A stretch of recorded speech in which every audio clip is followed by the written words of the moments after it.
Kamata tau kayo tuko e te pi. Kore we tau hiwa ni te au hukuma whahiri. Ka wha e ki koe opa au koe moana loloto. Ngā lohi kia e kungahi angahia. Te kuofi e kukovi kotoa pe.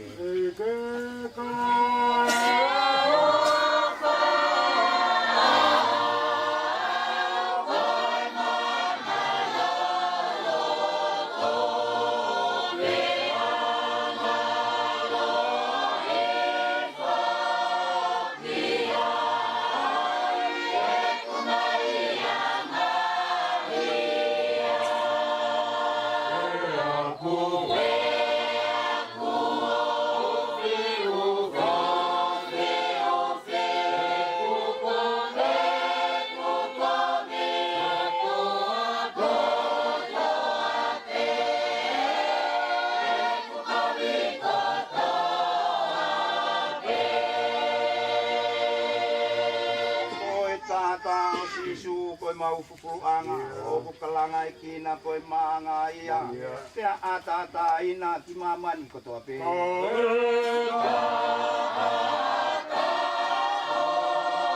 Sisu koe mau fupuanga o kukalanga e kina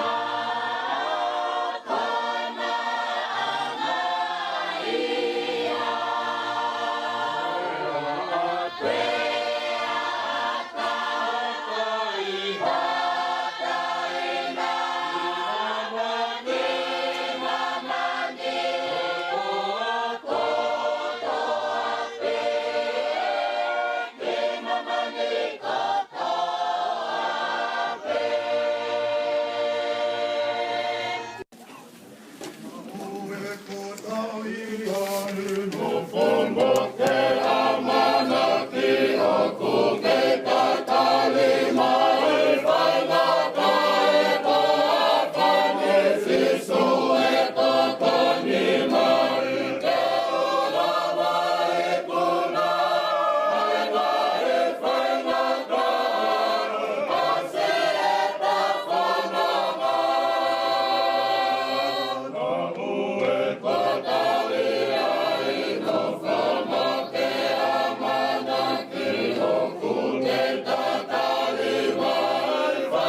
Lahi e more e kau whanonga I he taimi whaingata.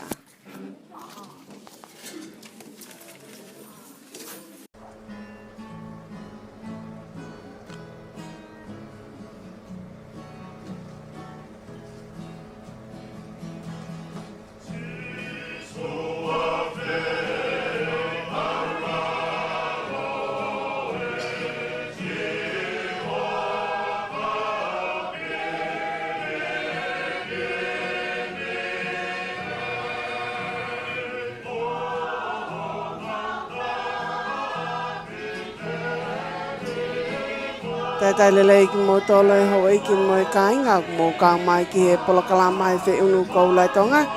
Ko ia ko e aho toko naki e ni aho ngā fulu o siulai e wafe wataha tau whawhetai whamalo ai peke te ia. Kei tau hima ki tau tolo tau au sia mai ai aho whakawhawhako ni. Tai lelei whoke ne pure polisi Mary mele latu tau lahi whamalo at ka te koe ai ngawe lahi I he paenga o e Vake Tali Folau. O whaat kia te koe, o whaketā peki na ko he tamai he wani. Pe whaki he o nā o whare tuitui I Carson, Lucia Louis Thompson, ha apai masani ki ai, o kune lotoni, whamalo atu, whare ma Lucia, good morning everyone. I he lau maari e lelei, pia koe mea tau fia mau. O whaat Lucia, malo ai kau mai, pia whamalo atu no shea o e polo kalama. Taitai lelei heni, a whio whaaki po me e, koe Purehiva si asi katolika loma tonga o Upland o kunei heni o whaatua whaaki ka pehefo ki o hoa awhanga kia mai po me e o whaat kia tesi ka pehefo ki hua vai pia moe whamiri. A lele mea fōu ko e taha e kau whawhonga e lolo kakala te au o kulotoni whamalo atu a lele ai kau mai moe shea ngā we pia Shea e polo kalama, pia pehea e ngā welahi o kumau whahi I he lolo kakalai te au, I he loto hounga I a mooni. O whaat ki a hoa a whanga, ki a whaiwhikau whinau mea whaou, ka pehe ki e kainga lotu e sias whakatahataha, o Portland, ka pehe whoki e whamiri.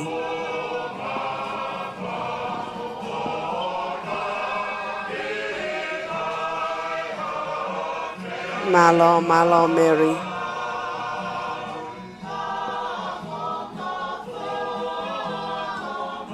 Kora ke mo tolo mo eiki pe mu aka mo shea to e tau polo kalama.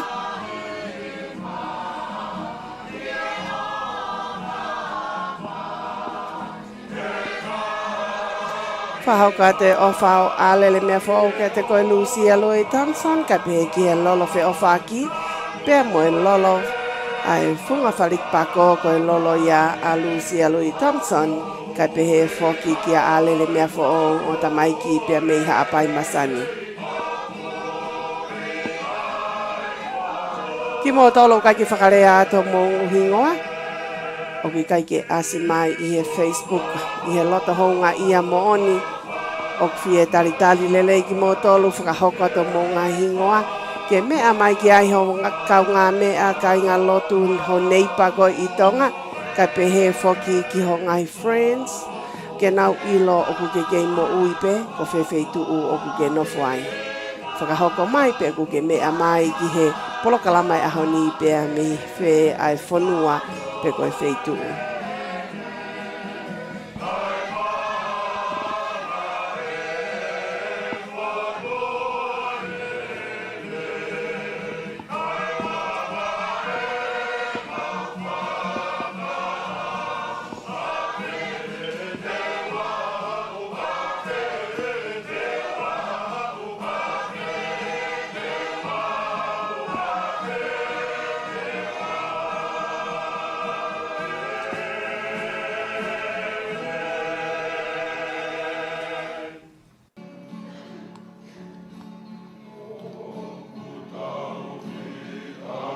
Kone o si pe fo hiwa koni ku tau kamata rewa e tau polo kalama.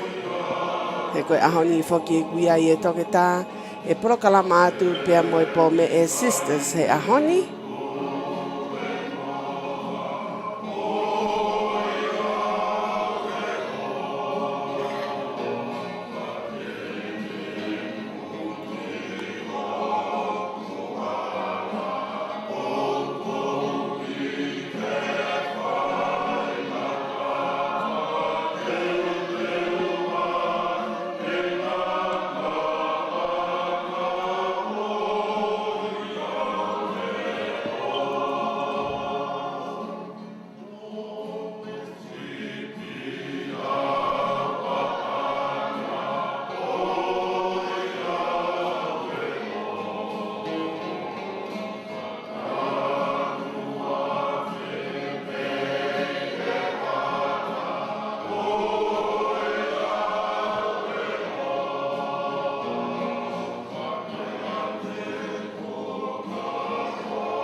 Au.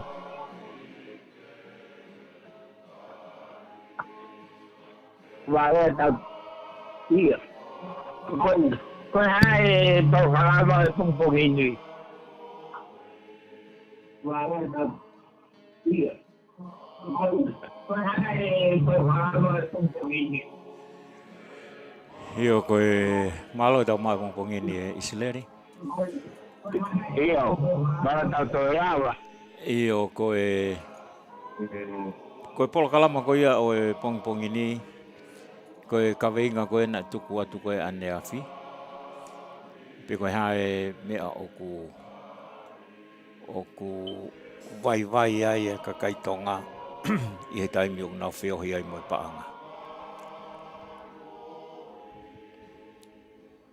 O mahina atu pe koe tokolahi ai ho tau kakai nau ngau e i he ngau e whakapureanga i he panke o au pe ki he ngahi paanga e siasi. Koe taimi pe oku whiohi ai kautonga pe mo e paanga. Oku lahi o pito e whehalaki. Aia kono whakarea mahino oku si e kakai o nau whaito tonu he paanga i ho tau kakai. Pe koe haa hono uhinga, pe koe haa hano whahinga solova. O e tato whito ke tau kakai unau ngau e whakapureanga au pe ke tau kautaki pureanga i tō ngā konau tōanga pe koe paanga. Whialaki he hentolo e paanga o au ke kau ngau e panke ko lahi ai tau kakai ko tūri he ngau e panke koe ngau e pe ai i kai ke whaito tonu ko e ala ki he paanga. Ka koe whehu ipo koe hae mea oku tau palo pare mai he mea koe paanga. I he taimi kotoa pe koe vai anga e kautonga koe paanga. O au pe ki Amerikani, kakai oku nau rivi ini, oku lahi e kakai a nau tolu, oku nau kaihaa he paanga pe koe tohisia ke loi he paanga e kau vai. Oku ia e whahinga i he whonuani nau ngau e koe ia he langa pe koe ia te. Oku o mai e paanga e kau pālangi pe i kai ke toi whoki o whai a ngā ue. Koe hae mea oku tau palopare mai he mea koe tai whai totonu he paanga. Oku mahino tu pe Isileri. Nalo ko si ofu mai se. Isileri oku ke whanongo mai ve.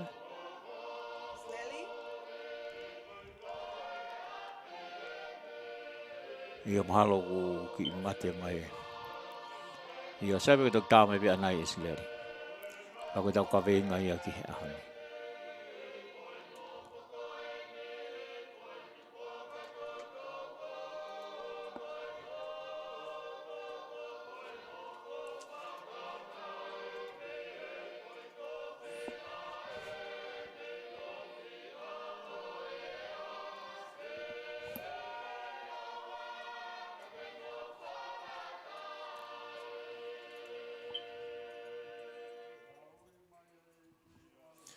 Ia mōne pita lawa hiwa koe nofo ni koe nofo tutuku.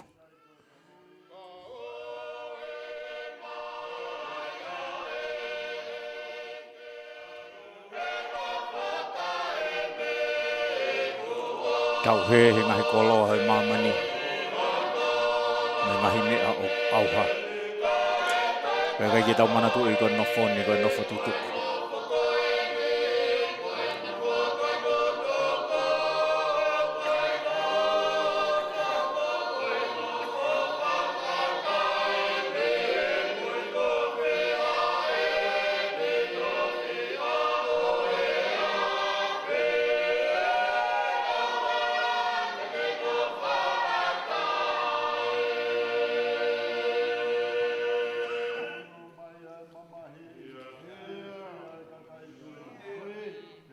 Mahoi ngā pita tau whanong he ngai himi koe ni.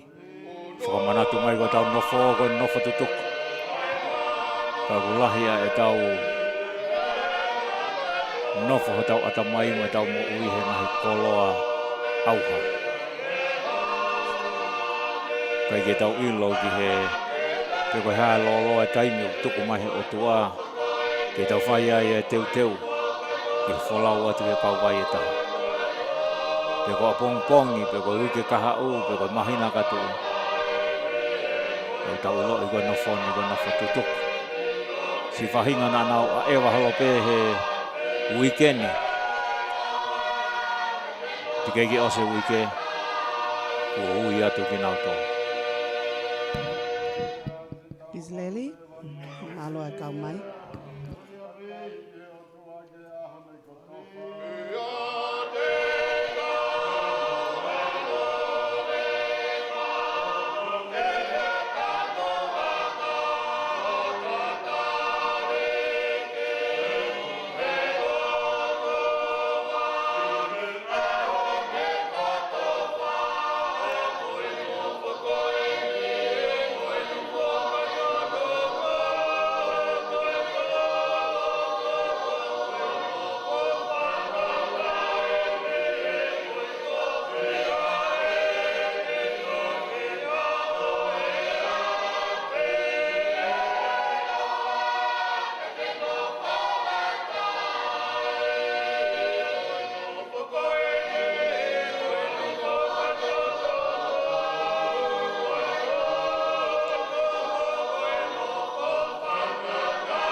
paenga o le tio Vake Tali Folau.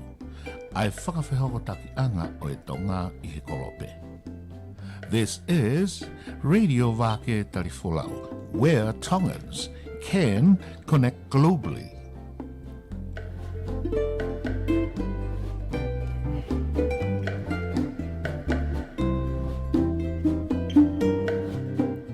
Ioko le dio Vake Tali Folau eni ai ku whaia ia whete utaki ai tonga I he kolope. Kore ke u tala mo kāpu iatu I he tala kakato e whanua. Mo ngahi tala whakatapu kotoa pē, ko ngawe aki e he paenga e Vake Tali Folau. I he ngahi polokalama ko mo aki mai talu me ane heng. Tau whakawhetai kotoa pē o hange ko e ngahi himi na tau whanongo ki ai. Ko e tau kei kau I he lau. Pia tau kei kau I he ne ofa. Tau whakawhetai kotoa pē ko hia ko e kei la ko I fualelei a ho tau hau. Kei tupo wono. Pehe ki tahine kuini na naspau. Princess Pilorevu Tuita. Fui lupe o loto palasi. Whakawhetai o kei lau maari lelei pē. Ai pirinis kalauni. Ulu ka lala tupo to. Ja pehe ki he whare o tupo moha amohe o fo.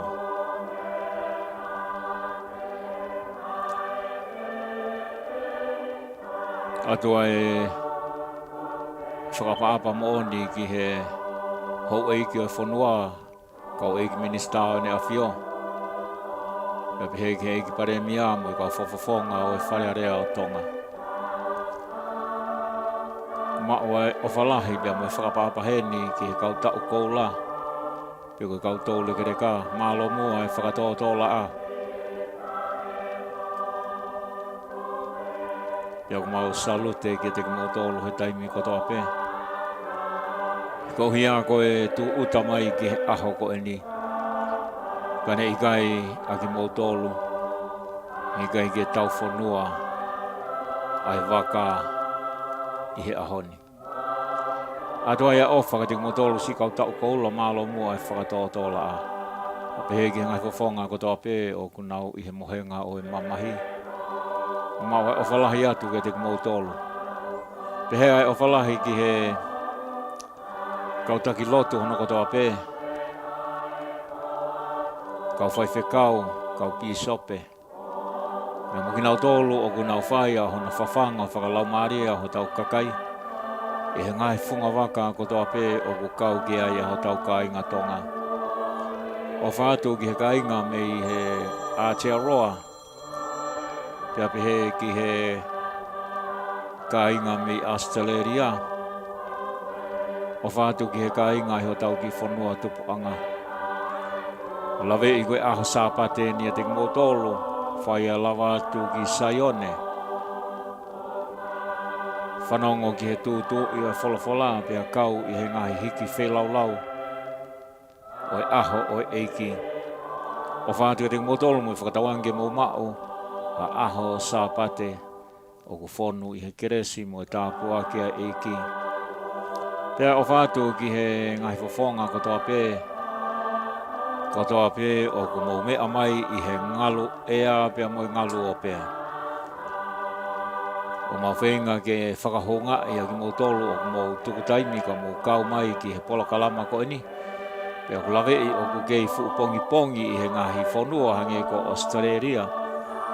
A pehe ki Nusila Aotearoa pia mo tonga. O whakamalo te ki mau tolu o ku mau kau mai. Mau ofatu pia ofatu ki o tau ki whanua tupuanga.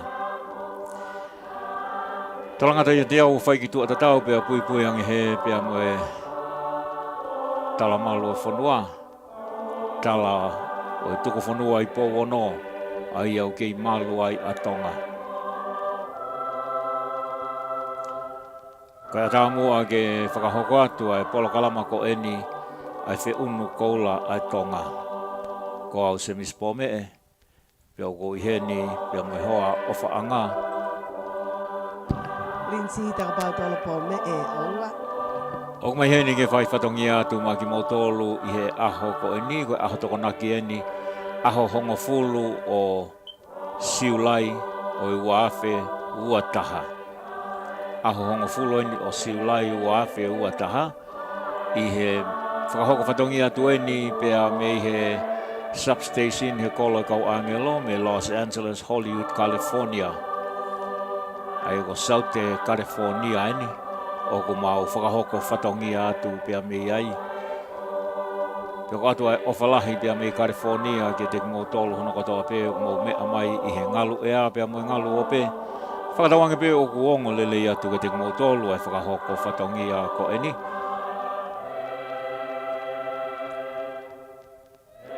Pia hange koe ana whakahoko atu ko e polokalama eni ai whe unu koula ai tonga. Whe unu koula ai tonga o ku whai a hono whakamanatu. Ke te ki tau tolu pia neongo ko mō pahi he whanongo I he tau whakamanatu atu. Aho tau whatunga motu a pia mo tau tala tuku whakaholo.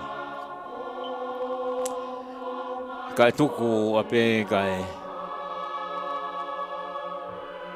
I kai ke toe whanongoa.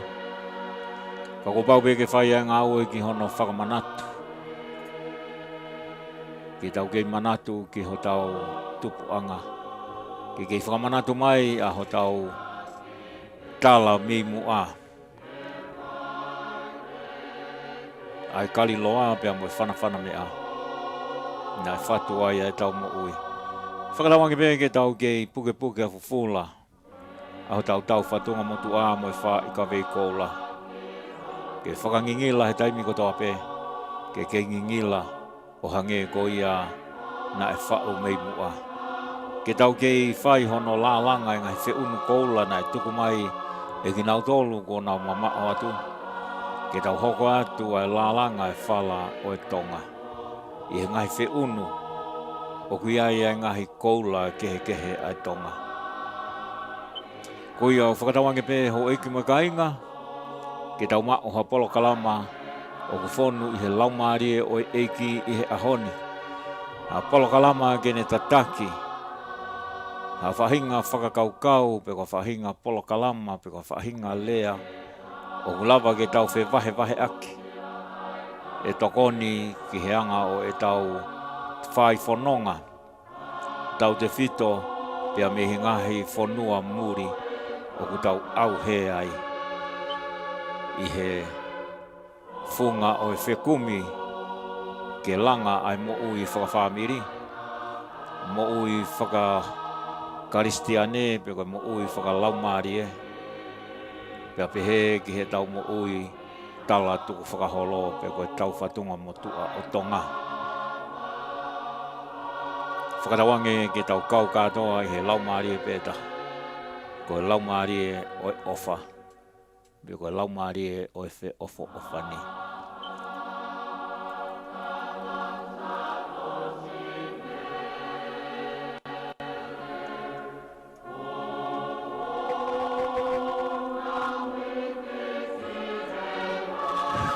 Koe whono ia e o tua ke te tau tolu ho e ki moi ka inga.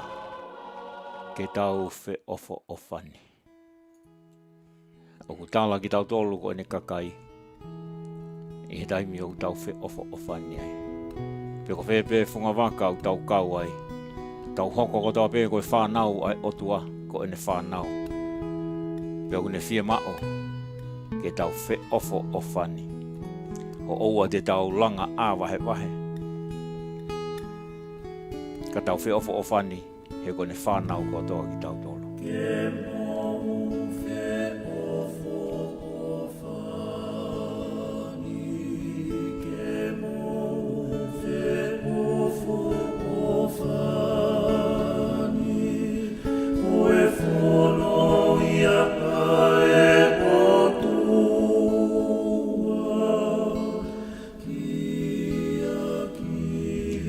Whakatawangai a lea o hiwa. Oua nā ke whehia. Te lea kovi ki hata.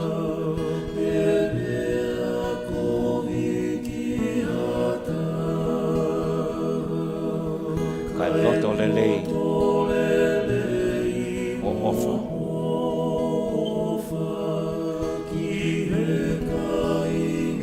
toko taha kotoa.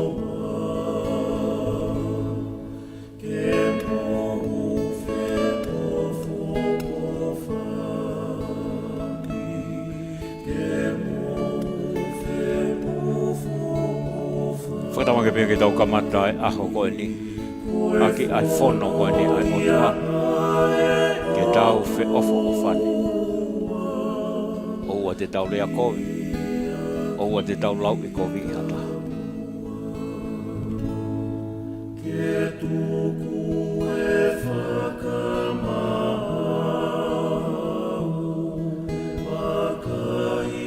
Tuku e whakamau. Tak dah wakai ke e te kovi a ata.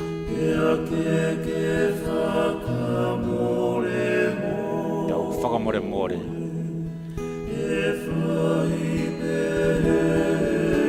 Whakamore more i ki tau tolu.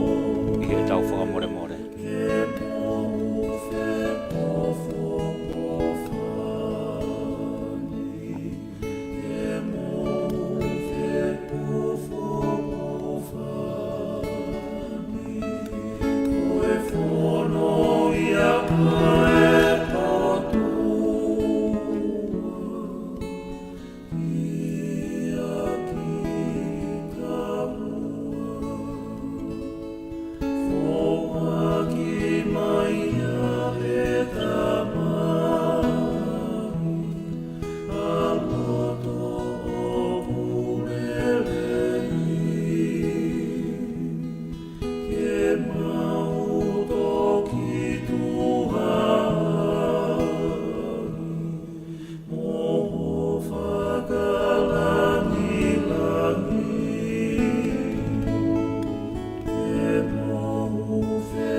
Aki, koe kiwe ia ki langi.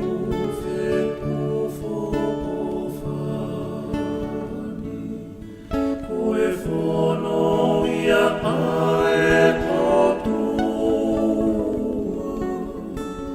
Ia ki taua.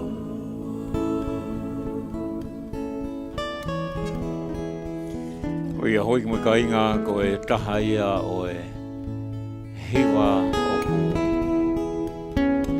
whakaofa hono rea ke tau whanongo ki ai. Oku pore i ki tau tolu ke tau ofani.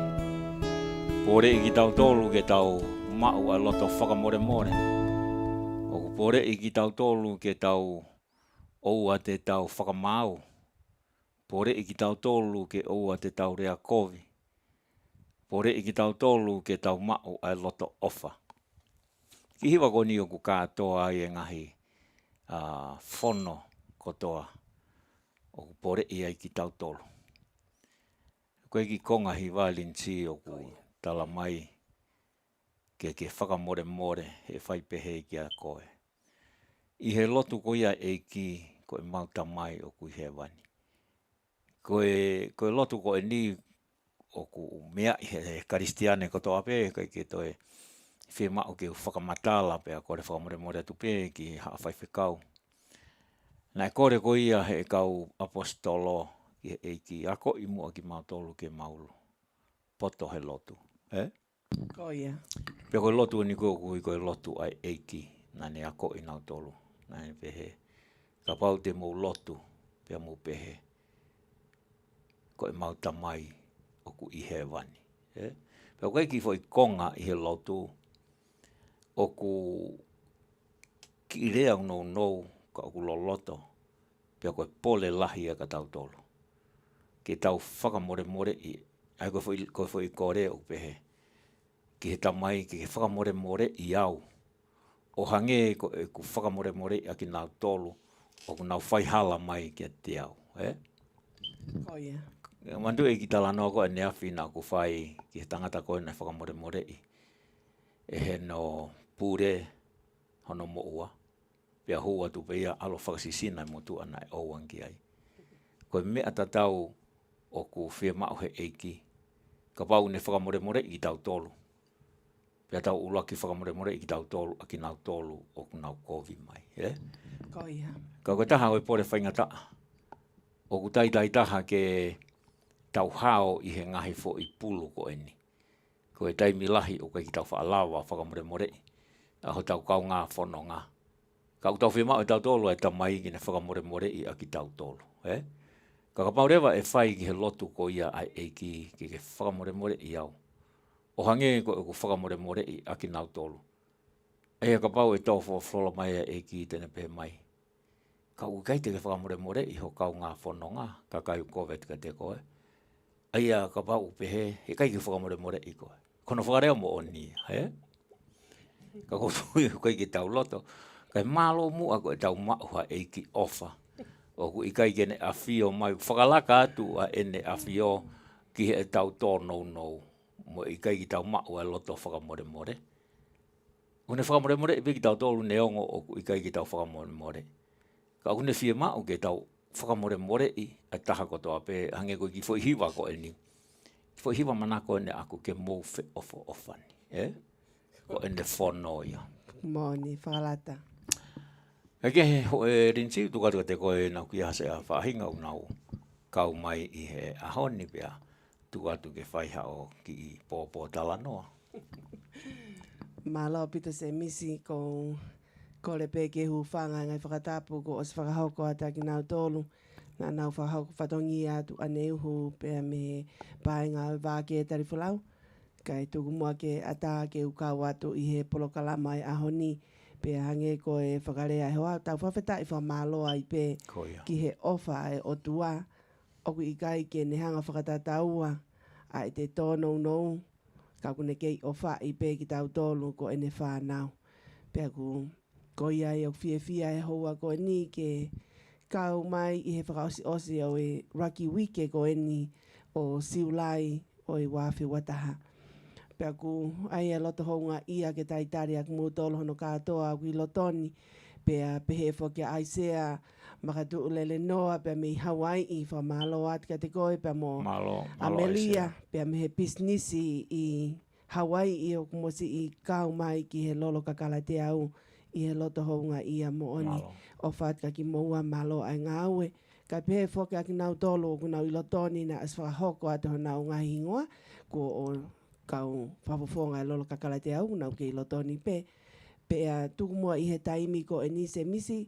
He ku wawe whoki e ta taimi ai au toi pe ta haua taha pea hoko mai ai whanau ko ia.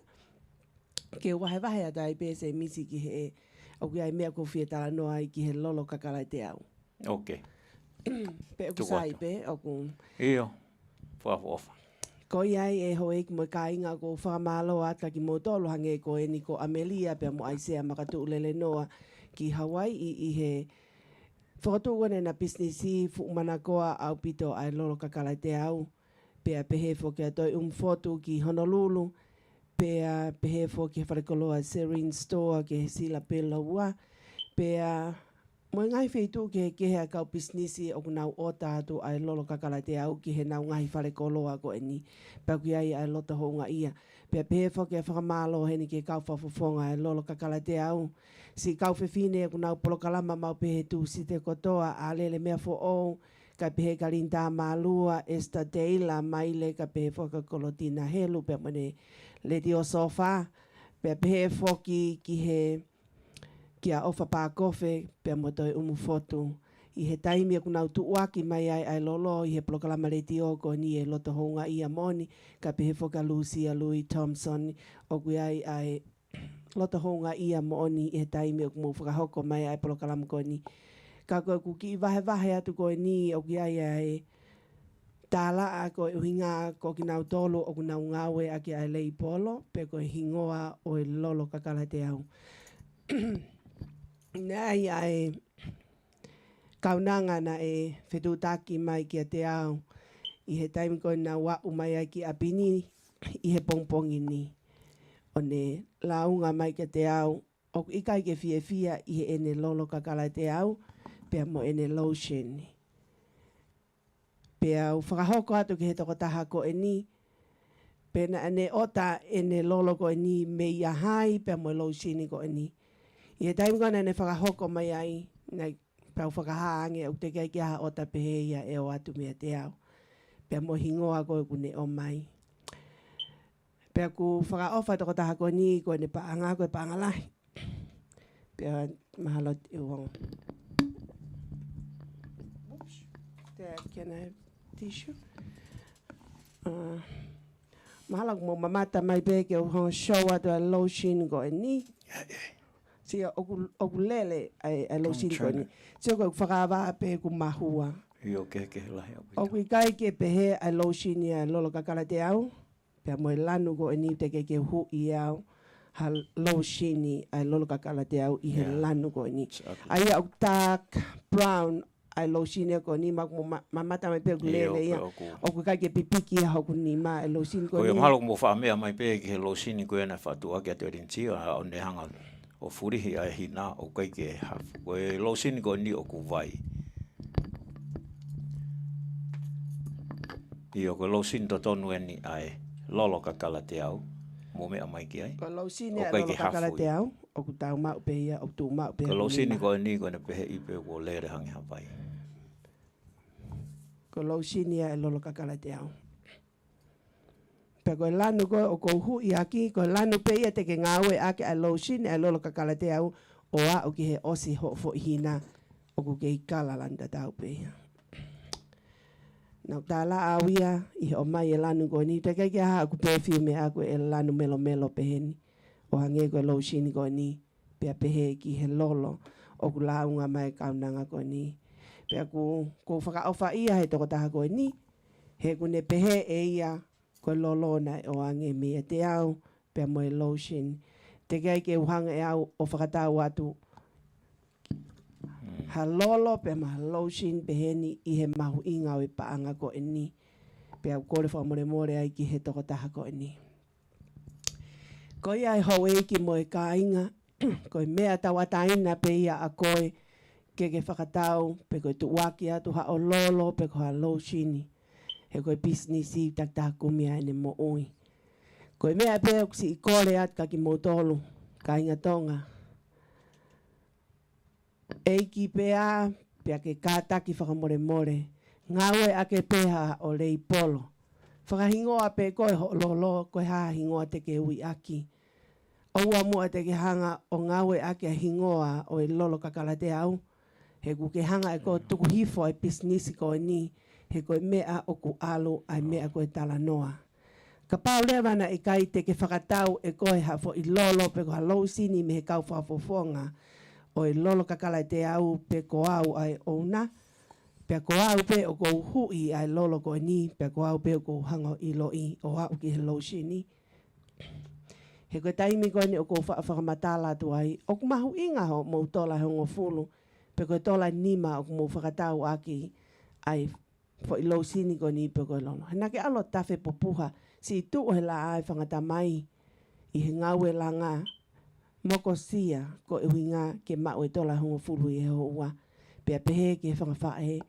O kunau lawa ato li ake o nau ngai whamiri kai kume mo ui tauhia kau to urekereka.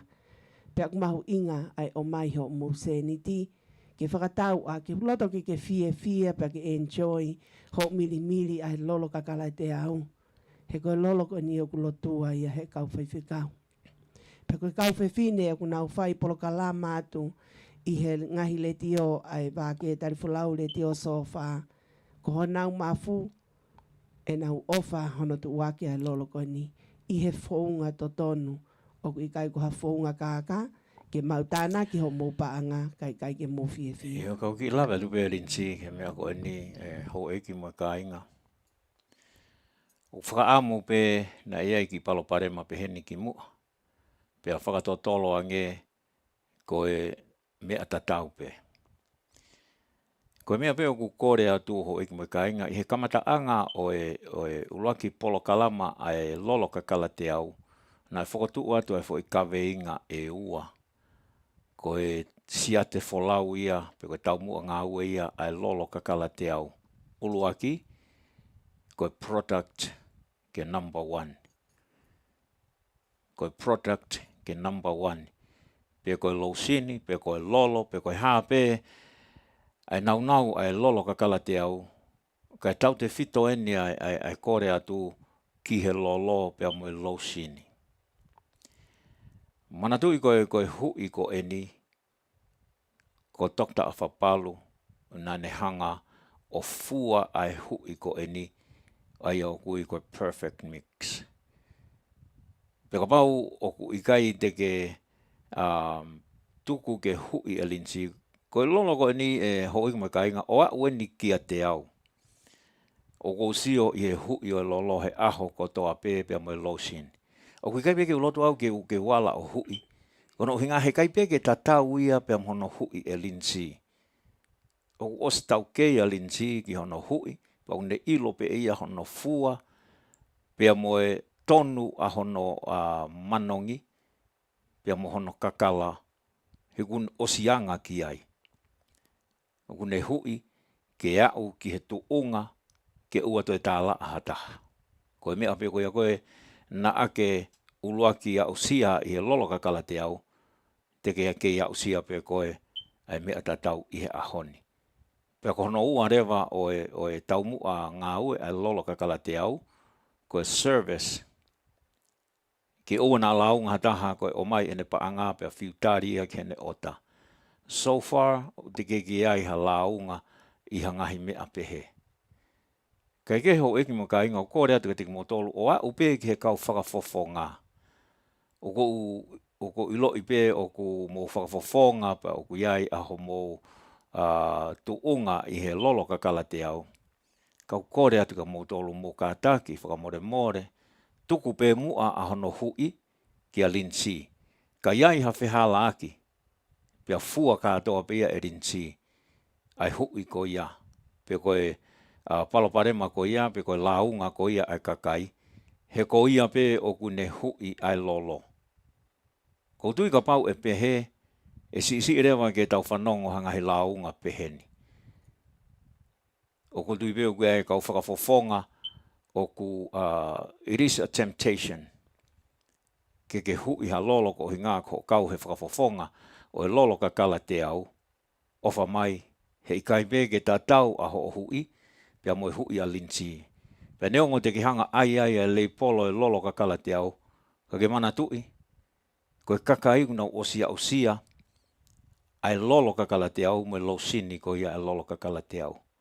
Pia koe teimi koe toi hui ai ha ataha, o kehe me he hui ko ia koe e linsi, e iai a e nau whaka ilonga whe hui, pe koe nau whe hui ia, pe koe haa o ku kehe ai. Pe koe mei, koe ngahi mea pe he, o mai pe, o au mai, pe a ilo, o ku ikai koe hui a linsi. Sio koe mau ia. Ka pau e tuku pe ke hui toko taha pe e linsi, he nai o ange e Dr. Afapalu ki ai, pe a koe rea koe Dr. Afapalu, koe mea ko linsi toko taha pe une ilo ki ai, and nobody else, o kea hane totonu ke ilo ki he hui ko ia e linsi. O a ueni ka te au hono hoa ma whio he aha kotoa pe, mo e whanau o nau sio hono hui he aha kotoa pe. O maloto ke mauhanga o hui, ke tokoni ki ai. But we rather ke mautuange pe ki a linsi, ke ne hui, ke ua to iai halaunga. Peko mea ia o ke number 1 iai a lolo kakala te au. You know, e whinga ke whakawave ke kau mai ta mai ki hono hui. Ko mea peo mau tokoni ka rinsi, fe tuku mai lolo, tuku hono tafa aki, o mai moe lei polo. Ko mea peo whai ta mai ki hono whaka lei polo. Ai lolo pe pehe ki he lotion. Ko hono hui, ko konga mahu inga taha ia, o lolo ko hono hui. Pea koutu pe mahalo ku kau pe moe loto o ku whai ake rinsi ai hu ia loto ofa i he kakai una ota mai. Ai makehe a hono manongi ko ia o e lolo. O ku ikai ke hu i whakapisnisi ani. O ku hu i ani ke whia maarie, pa ke tala noai, pa ke vahe, pia te kau mai mohataha. Ko toki mea ki muia pa anga, ka koe whia ko ia a kakai o nau whakaaonga ia products ai lolo ka kala te au. Ko mea ia o ku whika uluaki. Na os whakahoko atu ki mua. Satisfaction is our business. Ko whia maarie ko ia ai kakai, ko tau mua ia o businessi ai lolo ka kala te au. Ko toki mea ki muia pa anga ia. Ka koe whanongo koe kono vahe mai ko ia koe a e nau whia, we nau whakamālo mai i he ngahi lolo ka kala te au. Lau sini pia moe lolo. It's worth more than the money. O mahu inga nge ia i he paanga ko ia koe o ku mahu. Pua paanga o mau e linsi i he lolo ka kala te au. Hulu anoa atu ange whia ia o ku te mau i he whanongo hono vahe mahe kakai. Satisfaction is the business of the lolo ka kala te au. Ko tau mua ia o lolo ka kala te au. Whakatawange pe ho eki mo ka inga. Ke tau whi mahi no aki he mea ko eni. Pesa tau pe ki he kau whakafofonga. Whakamalo atu he kau whakafofonga. O ku mana koa ai lolo. I he taimi o mo tuaki ai. Pe o mo whai aki ai loto veke mai loto whia. Ko e mea pe o ku kore atu o au pe he kau whakafofonga. Kau ke whia maa o haa lolo. Taha mai pe koe ka rinti. O koutui e kai tuku noa e rinti a taimi o mo kore mai ai. Aha o mo lolo. Ki o mo whaamiri pe koe haeng hai mea koe. Ko mea pe kore atu tukuange pe mua a hono hui o lolo. Ki a rinti. Kene hui toko taha pe. Pe ka iai halaunga. Pe ka iai hata whia maarie. Pe o mai ke a o mai. And put all the blame ia linsi. Ko ia pe na ane whai hono hui. Ka koe taimi ko ia koe eke atu ai na ke ota mea hai. Pe ka taimi koe o mai ai. Pe tare te rinsi te keiki hoanga e au o hui atu. Ha ota pe he. Moi toko taha ko ia. Koe hange koe mea na vahe koe rinsi. Koe ki lolo ko ni o ku lotua. Pe o ku whaka o tua. O lotua he kau whai whekau. Pe o ku whai a hono vahe atu ai. Ai profit ko ia o e lolo ka kala te au. Ke hengahi whia mau ai kakai o nau. Si i whia mau paanga. Koe ngahi tāpu aki pia moe whia o ku mau. I he ngahi mea ko ia. O ku laka nge ia i he paanga o ku mau. Pia ko tui mahalo koe mea ia o ku kei mau luta ai kau whewhine mo kau whakafofonga i hono tuaki o lolo hange pe ha whamiri.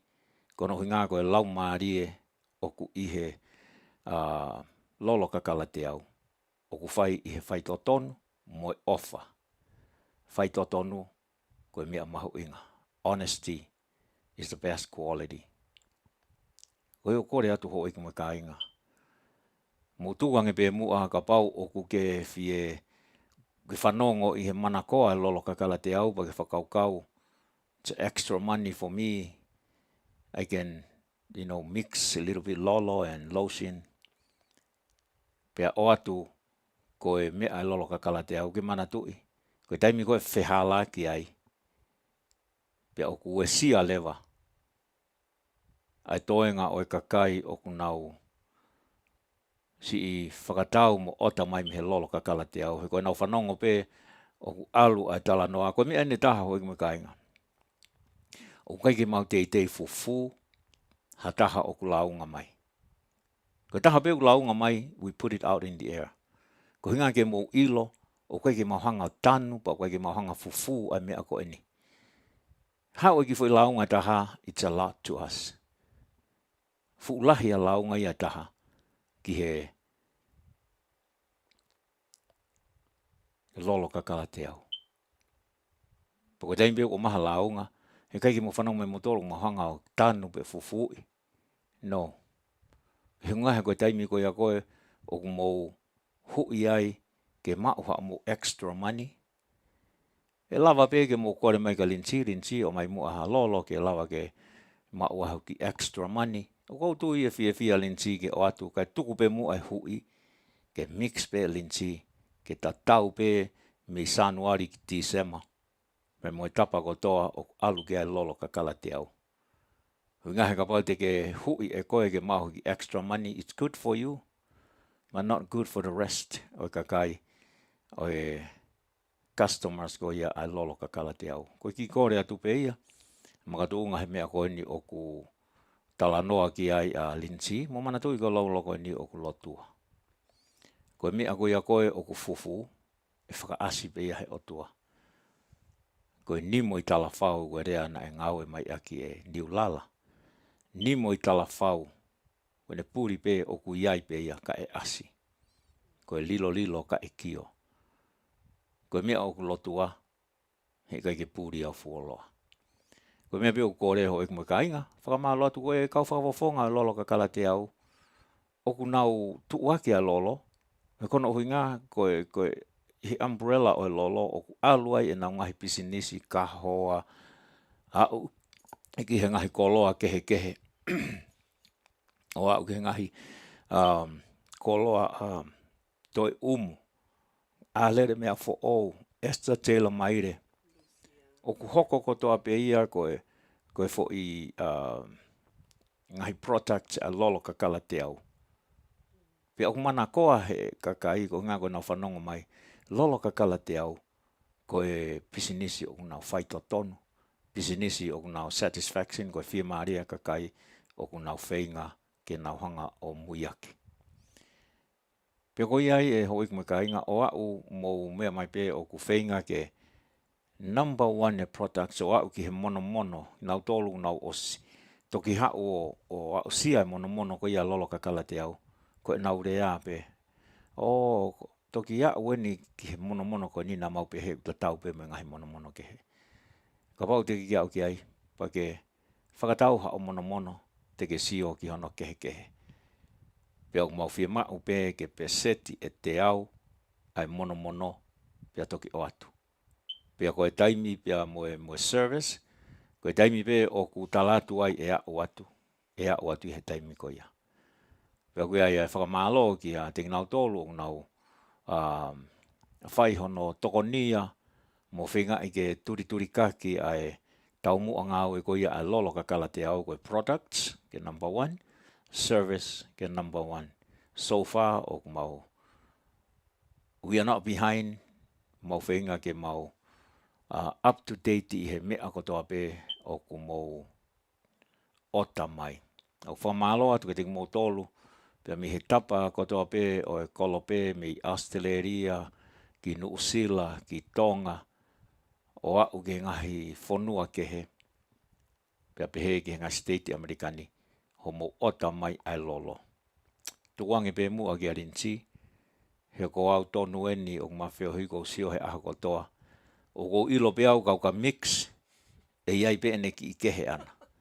Na hovare o ku hau o eke mai, a hono mixi o lolo ko hatahau ta whi maarie, pe hau o ilo ange ko au nau mix, ko mea pe, ko rea pe te mo whanau ki ai, oops.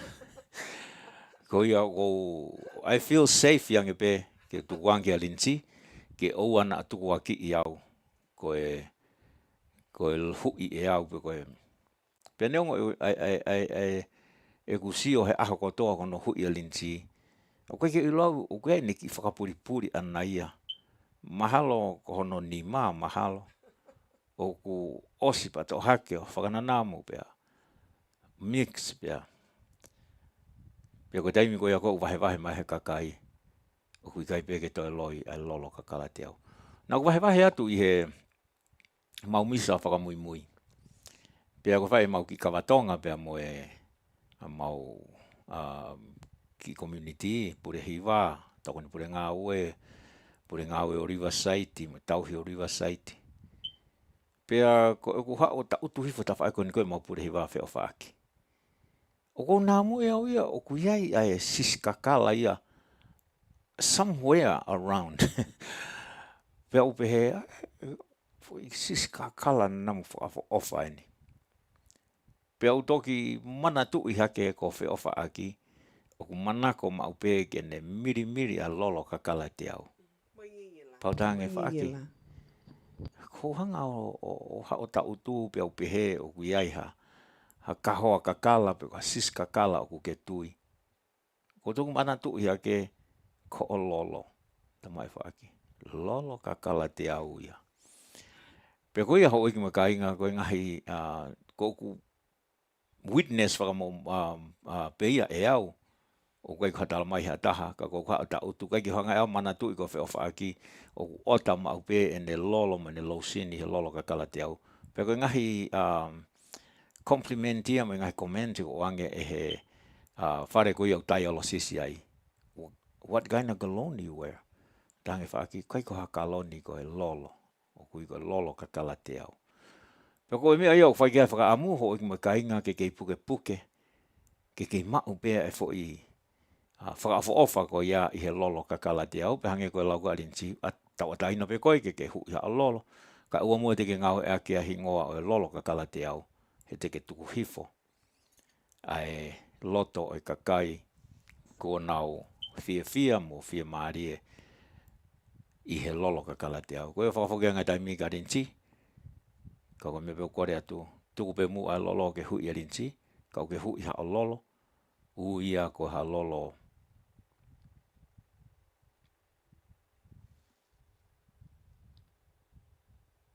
Where a hingoa ke ui ake. Malo apito e se misi Pakilo toni whoki a Dr. Whapalu e tale ki talahi o e reti o Vake Tali Folau. Toke tā ia na ne o mai a hui ko eni. Lolo whatu hamu, lolo whakatu tā maki. O whatu Dr. Whapalu pe o whatu ki o hoa o whanga ki a beautiful Kalisi Palu pe a moe family malo ai ngā ue. Io na ia whoki e polokalama tahalin tina e ia toko tahana ne whehu ia mai a lolo ka kala te au. O ki kamata a lawe mai he FTA mai mea ko ia. Pea hu mai a Dr. Whapalu. O talanoa mai I he reti o ki mo tolu o mo whehu ia FTA. Ko toko taha ko eni o ko wheohi mo e kakai ko ia I he FTA. Every day o mo wheohi I he ngahi whekumi ko eni mo e ngahi product o ku ngauhi ko ni koe I he whakasaya nisi. Ka koe hu mai koe a Dr. Whapalu pe ne whakamatala mahino koe hui ko eni ko au na ukuhanga o fua pe oange rewa ki a Lindsay and nobody has the right to know it's Lindsay's whakapuripuri pe. Toki a Lindsay pe ia pe tene hanga o share mo ki mo tolu. Ko rinti pe taha o kune hanga o Iloi. Tu mua ki tāri ai ki whehui ki telefoni ko. Ni rinti tamangi ho.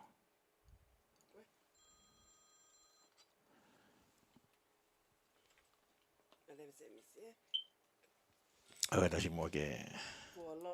Kua lolo ni mā I he lau shi. Malomu e lawa mai ki he pāenga Vake Tali Folau, whe unu koula e tonga.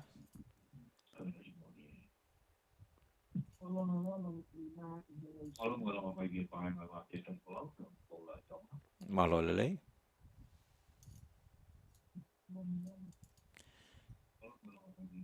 Io ku... Hello? Malo lelei? Ko tui pe ko Isileli. Isileli? O ke whanonga mai Isileli? Sai pega toki whetutaki mai pia nei Isileli, koe ki ongo mai horea. Ko ia hoi mai kainga koe hange koe ana ku talano ki ane nei koe Taimi ko koe na whakamatala i a Dr. Afapalu. Taimi ko koe na whakamatala a Dr. Afapalu. Pane whakamahino ko ia na nehanga o hui. Maula le isleri. Tupou. Makata ki mahalo peka. Ia. Sige tari ki telefoni ko ni ko Esta Taylor maile. Alo mu etau maua e aho whakoloa ko ni. Se misi? Iyo. Malo e Esta Taylor mai. Oh. Alere me afo o kataki. Koia. Tamai ki mai hapai masani. Iyo, malo e tango ngawe me hena. Iyo, malo alele. Iyo. Koe ne okuma lolotonga lele he hala mo koa. Koia. Pea okuma whanongo atu ki he whakamatala koe na e mea koko ki he lolo kakala e te au. Koia. Pea oko whanongo ki ai e se misi oku hake ongo i e auia oku lavea hoku loto. Koia. He whanongo atu ki he whakamea pango ia he hoko ai mea ko e ni ki he lolo kakala te au. Koia. Oku uhinga pe e kuta atu mo e kutala no atu. He ko taimi ko toa pe ko mauhanga o tu waki ai lolo kakala te au hono ngahi koloa. Koia. Ko e taimi whakasiasia mo onia kia te au ka koutui pe pe amo e kau whakafofonga. Moni. Ka koe kutala no ki hanga koe e kuongo i e au e kungau e koe tokotaha whakafofonga au o lolo kakala te au. O ko look for weti mau pe ke u hanga vahe atu mo tu uaki atu ai lelei o koloa ai lolo kakala te au. Pea oku ikai ko hatoe oku kehe ai ngahi koloa kehe ka ku tau te fito ai mahu inga o te hanga ko tu uaki ai lolo pea monolotion. Koia. Aia ko wongo i atleva e si whamatala ai pule o na alinsi ko wongo i ai loto ofa mo oni. Ko uhinga ko mea o kuongo e se mismo linsi kapau o ko wongo i e au o ko tango koa hange o ko wongo i pia mea ia o ku makonga i a te au e whanongo ki he hoko mai ai whainga ngongo ko e ni kai mea pango. Ko tokotaha ko e ni kune whai e ngau e ko e ni ka koutau pehe ko e mea pe o ku saike i loi. Ia. He kono unga ko e mea ko e ni ana osi tala noa mai pea se e misi ki ai ki mua. Ka ko e mea ko pehe ai mahu inga ko o ngahi tala noa ku ke whai mai se e misi ai whakaloto lahi ai mea ko e whai totonu mo e whai mo on. Ia. Pea wongo i leva o kange ko oku hoholo ko ka te au ke hoko ko whakafofonga kakala lolo kakala te au whanong ke whakangongo ke he ngongo ko e ni. Kai mea pango ko tō taha o kune whai e ni o ku whai i he whaunga o ki kai whai totonu pia whai mo oni. Ia. Kai hange ko e kutala noa ko e mea ko tō ape o ku tau whai pe he mo oni pia mo totonu. He neongo o ki kai ilo he pule o nā pe ko hataha o kune whai e kau whafofonga koe ni a mautol. O mahalo mahino pe e taimi o ku mahuai mau fia. Ia. Kai mea pango ko e hoko mai ai mea ko e ni. Pea kai ke tau ilo pe ko hai kune whai e whakakau ta e totonu mo tai whai totonu. Ka kuhange o ko kuhange ko ngā we kau ka whai ha mea pau ilo o kio konsenisi o kuhala. O ko wiloi kwe tō taha o kune fofonga hifo mei o lunga ane kai ke puli ha peunga ha mea i he mea kou ki te whai.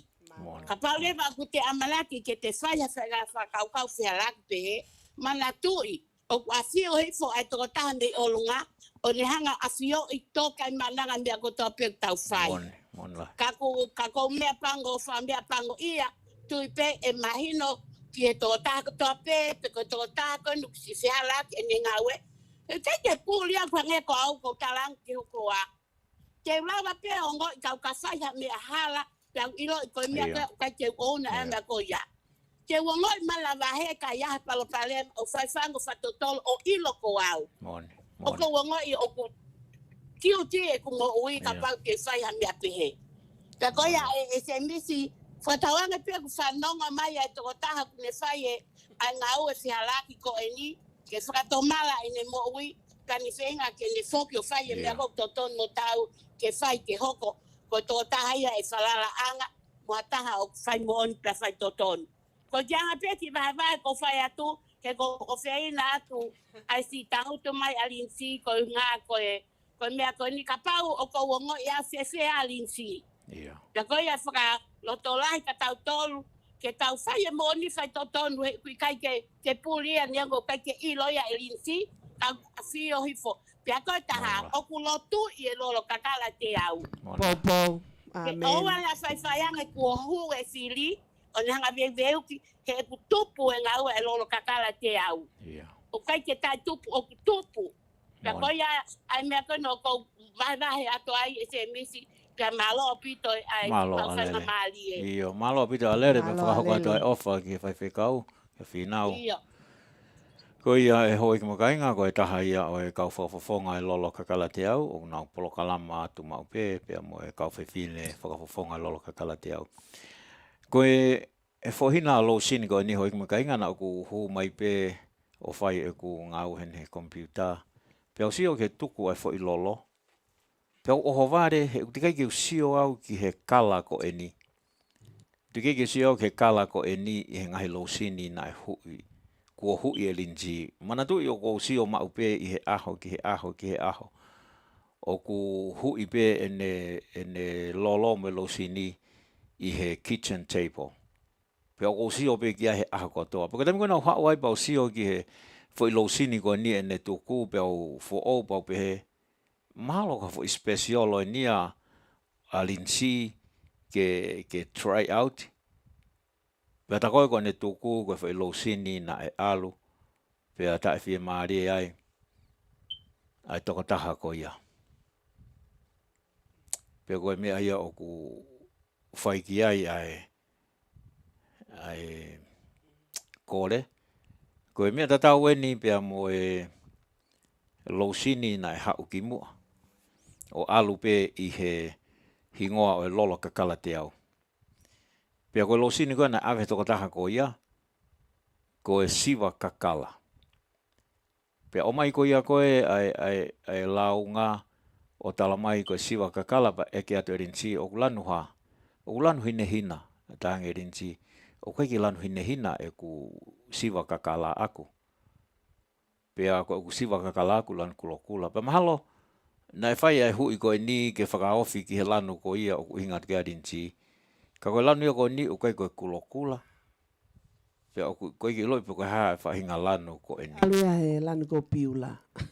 No, o whakawhawhanga me lanu ia piula. Me alu e nia i he waha ai lanu ko piula mo e lanu tailulu. Ai lanu ko e ni.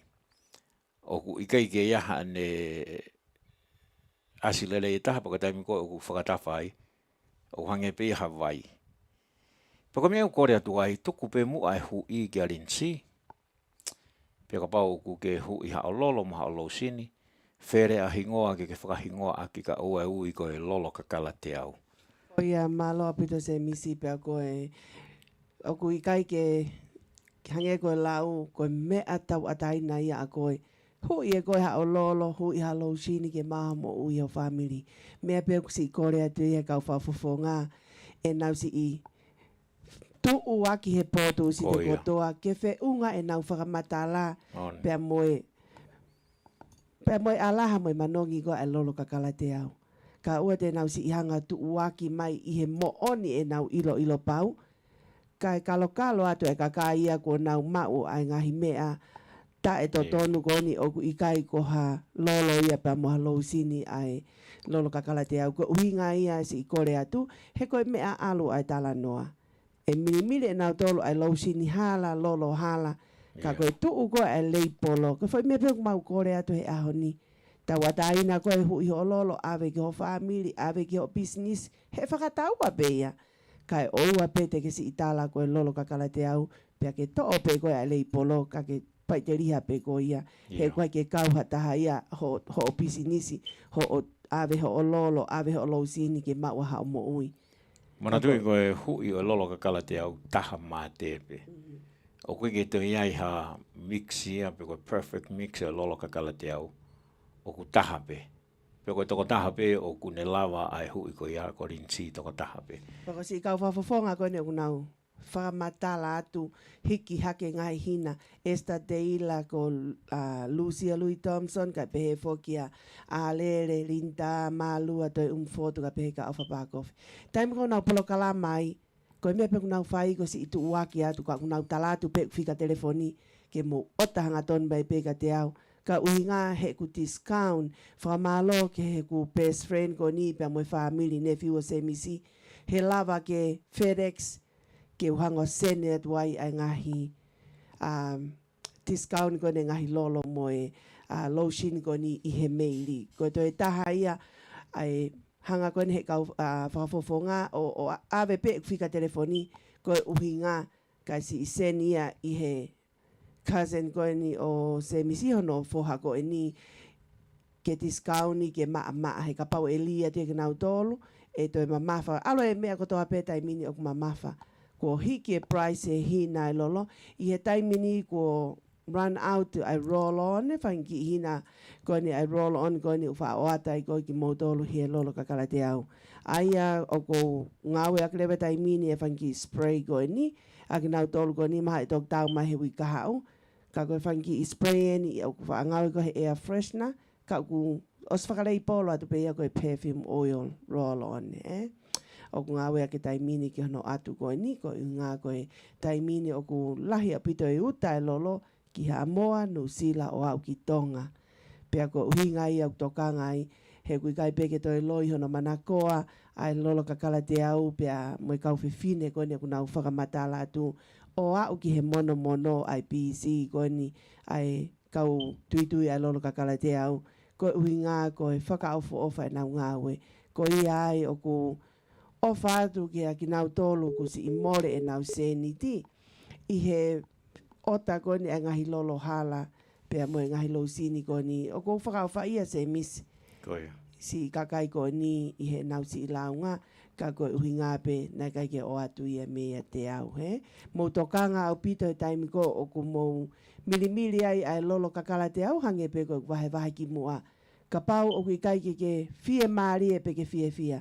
Tā mai ko ia kia te au, ka refund ia taho seniti. O ka pau ko hofo i lolo, na e mo oni na e whakatau me he taha e kau whafofonga, pe ko au, te maulawa o atu, pa te mau eke atu, ko ha ai mea ui kai ke loto,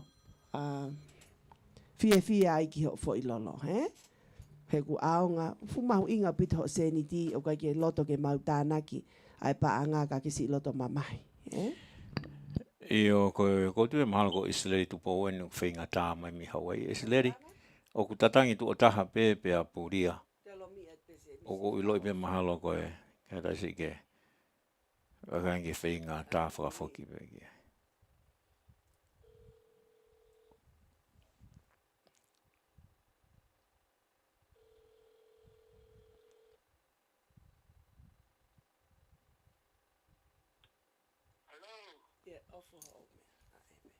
O Israeli? Israeli tari mai. Israeli? Wow! Ko ni kuongo mai. O ia, na tau tatangi mai ne nai ba toi mate mai. Wow! Se disi. Io. Oh ia. Na tau tatangi mai ne nai ba toi mate. Oh ia. Wow! Se disi. Io. Tuku mai. Bisi. Io. O ka te wale atau ke lolo. Io. Te miri au lolo na te au. E tau ate tō si te. Ka wale atu aku. Ko o sene mata noa mo tangata. Tangata ko ni ko tangata aku. Mahu inga ko tangata aku iloa i mahu ingi. Koia. Tangata ko feki finau. Koia. Rai tā maa feki finau ke au. Rai whanongo e pokalama ne aki. Ke na ku kau atu he rea atu he pokalama. Ka veinga ne aki. Tamai ya eis. O ko feinga tawe ko feinga ke uma o fika koe o se misi ke urea diai ke ko tanga kaia o ko roto ke po i ene ngai o kalama se urea mo oni Malo. o ku ilo o ko tanga ko tu dia ko tanga ko poto o ku ne ilo ga me a se kawaki mo fatunga mo tu a tonga ka ga kai aku ne to lo ave mai ki le uho mo e rito o tu anga Amerika. O kunde omi e ia so matala mai no mo so matala to tonu. Ka ko au o kia mo e kuloe a kumandof. E kia la hende au ko toko ndia i mauin. Toke ne o kaje ilo kia ka utonga ia. O toke o wale pena tokia. Kapa kwa kaha ku sinda fo hiri. I mauini o ku italiaha no famili. Pe o sala ko ko mate giai ka ko kai de ya ta ke ne ala ai no putu ke sai ha ko mala e po me o kwala e ta ko ni o ge po ka ma ana mo lo ya o nanga na o mai e to ta ko ya o angi o fai e pure ana on do tanu ke ngai ko me ka to pa to fai ke e ya on tari ka kai o gura mai ke putu o yo no tanu na pe ma o ke nda kai ta ko ringa ye ta tu en la osihiki no fika o ani ke tangata ke ta su ke da mai o si se nga ko ha fika ko o ke tu takia tu gai pero ma ku ke o ate fika tangata ke mai gai ha ke mo ka no un lo toia mo ne lo ya ke na po i koe i ga po ka ma ko to pe ku ke fai e ko ta ko ku le mo oni pe ku o mai me to tonu ke ina se ka tonga ku fai ke si po ta ka tonga ko ke na la fai a me ya ne ko na me ku ke fo ma ta la di ai ku tu yo mo pa la di ai e ko le po ka la mai o ku ta mo ui o ku ke fai e fai pagalotu le boto be ya ku pa be alu tonu be ai me boto be kai Io fa malato pito e isleri ta ku ki ha ko ke programa ko mo beia be ko ki tai ngene ko hua toi ke tala do kai ka ku la be alu ki lo ku ta mai ko miri ai ko pe ke wa usi a lo ko mo ni te ho no pa mataratu ko lolo na tawa te tu si os fa folau to lolo tawa te tu si o fa ki o PFT he ka o fe fine ai fa fo fo ngai lolo ka kala te au ko tawa te tu si te isleri ma ko abito ta ko ui ga pe he ta tu o ko ta ta ko ni ko ni si ma o pe le po i ko o bien mo le loya ke na ga to ni ko ga po ga ma ku le ai Uinga ku from on din awa giai ko taka ko ke o minge am ko tonu mo le on ura ila ni na programa ku fa no ge na wa ai programa u ka ke na taka na ge ba tai no ge ano aunga fa malo do pito isleri ku ge anga fa matarai ku ge mai me to tonu ke ko yo ge da ta to ai ko ke ba ge ura ge tu giai Ka pagu ke te o ate fika e tangata, ke se tu taki mai ki ai. Io. O kulele mo pe programa se disi mo pinchi, ke me he aho ko to pe ka ko wa ho tai ki aki. Koia. Unga, kulele me na programa, pa ko si hiki o fika o ai ki ai. Io. E sai pe ke te toki tātu ke unga ke o mai hono fika ke o fetu taki atu ki ai ke matala noa. O se pia polo kala maku ta ia tu isileri ke o mai. He ku whakawhiawhia ai kakai o ku hange ko mea kona ko ke whakamatala ki ai hange ko kakai o ku nau si mate o kai ke iai ha taha ke tanu ki nau tolu ko e whakamatala o whatatau ke whakamatala ko ia ko e pia me he ngai whare mate Amerikani isileri. O ku nau pehe o ku ova i he ono afe ai kakai o ku tuku pe whare mate, o se ane tau ai nglau mahina o ku tike ke aha whamiria ke oange o tanu ki nau tōru. Koe mea whakawhiawhia pe o ku whanongo ai, o ku keke ai hatonga. He? I he toko ono awhi ko eni. Pea ko tui o ku kau ai ngā au e ko ena, tangata ko ena, o hange ko ene whenga i ke ave o tanu, pea ne whai pea moe ngahi taritari o e kakai. Koe mea ia ko ku kehe ai tonga. He ukai ke loto ai tonga, ke whekai ai tonga, pa ukai ke loto ai tonga, ke whakaofa ai tonga, pa ukai ke loto ai tonga, ke tue noa pe he ai sino ai tonga. Pea koe mea utau mai kehe ai me hato e kakai.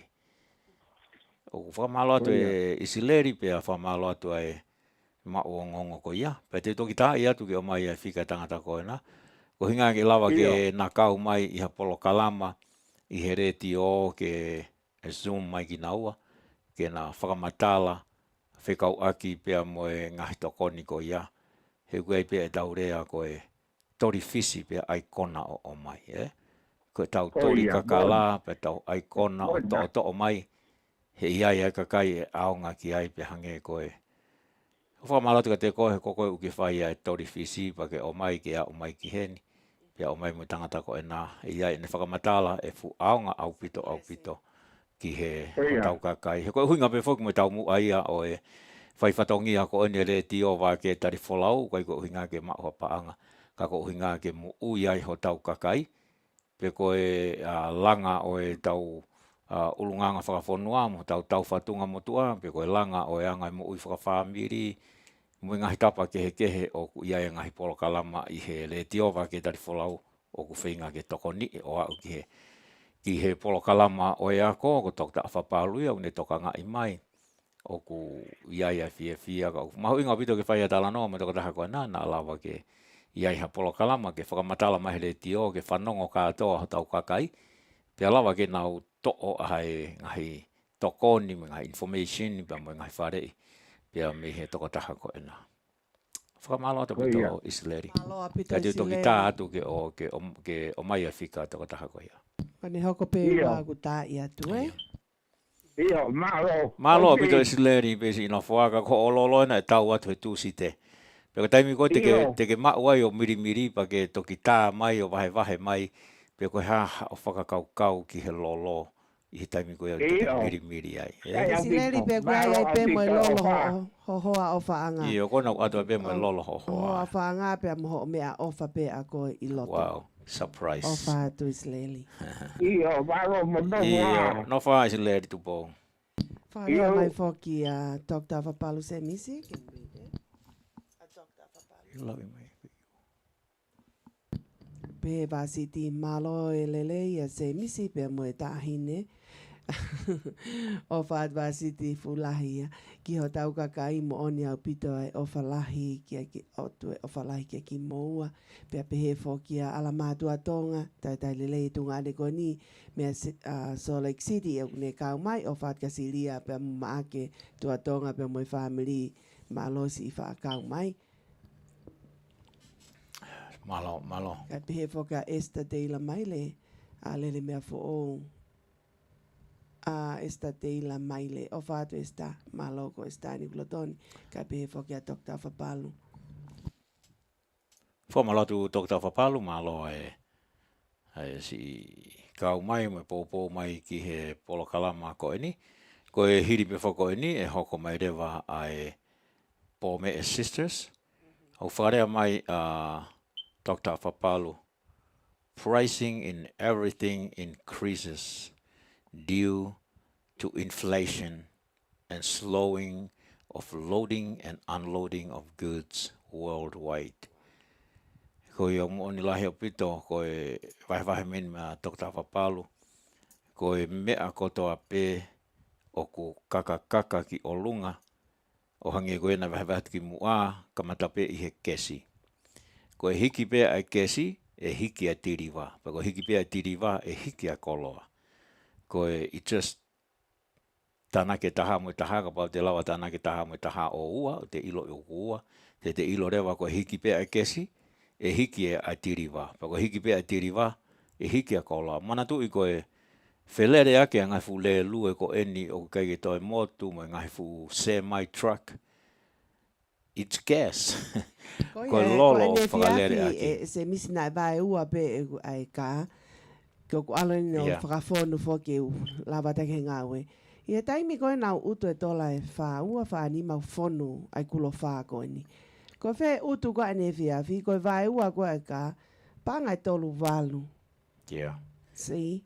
Yeah. Panga tolu walu aia, kono toi utu ona ke whonu ia, ia taimi koe i he kālahi, koe panga ni mango fulutup. Taimi ni, me tola walu noa, ai whakawhon koe ne kulo ono, ka malele ki e la ei, i he tānaki koe ne price koe ni ki he mea, Koe mea ia koni koe oku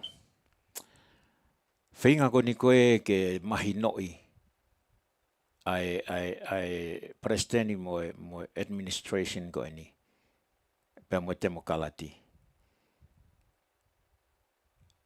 Koe common sense, Koe ke whemau ia ki te poto mo matao he whika ki te whika ia mea koe ni.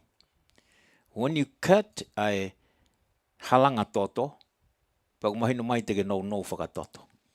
Pea e maha ki ho sino. Koe kati ko ia koe ai halanga paipa lolo, ai au hau ko ia koe ki Amerikani. O mahino mai te tau no whakalolo. Pa koe taimi ko te tau no whakalolo ai, e hiki a praisi ki o lunga. He kono uhinga, norotonga e tau enjoy ai independent Amerikani, energy independent Amerikani, pia kati re vai. It doesn't make sense. Koe ke iai hane uhinga le lei e taha ke kati a halanga lolo, pia tau kei whakakaukau he kai ke hiki a tiriwa. Koe lere ngai fule lue o ku lolo. Lere ngai fu se mai o ku lolo. Lere ngai tiriwa whakalokolo o ku lolo. Pia koe taimi koe hiki ai kesi, te nau hiki e nau praisi e nau tiriwa. Pia koe railroad freight, pia koe whetuku ko ia koe i he halanga le lue. Koe ne hiki ko ia, ko pau ke hiki e ngahi koloa, ke nau lava o totongi ai le lue, pia koe se mai, pia koe ngahi local delivery. It just makes sense. Taha tāna ki taha o ua. Ua kore ki ai a taha o ku taha. O ku pehepe. Ko kati ko ia koe ai halanga mauanga lolo Amerikani, te tau no. Pea ko taimi ko te tau no ai e hiki a praisi. Pea ko taimi ko e hiki a praisi ko ia o diriwa, e hiki a praisi o ngahi koloa. Ko hinga ke lava ke nau totongi. Lava ke nau totongi ai diriwa ko ni koe ai le lue, pea ko se mai, pea ko local delivery. It just makes sense. Hange pe koe ngesi hina koe. Ko ia. O ku hiki ake tola taha ni mai tray, extra, $15. Ki hono, ka kutu uma upe ai price e lolo, ka kutu tala atu pe ka inga, kua hiki ai hina koe, pa run out, tai mini ai roll on koe ni. Pea toi hiki, koe ngahi ku whake lolo, o ku kepe whakatau koe ni ai hiki mai talam lolo. Pea koe kore whamore mai pe ki nau tolu koe ni, o koe ko nau tolu. Koe ngai kau taha koe o nau o mai, me ako toa peku hiki o au ke hinge si hina koe ni. O ku tu moi he run out moi ya. O ku toi hiki moi price koe ni. Koe kia ha mea tai mini e tai hiki.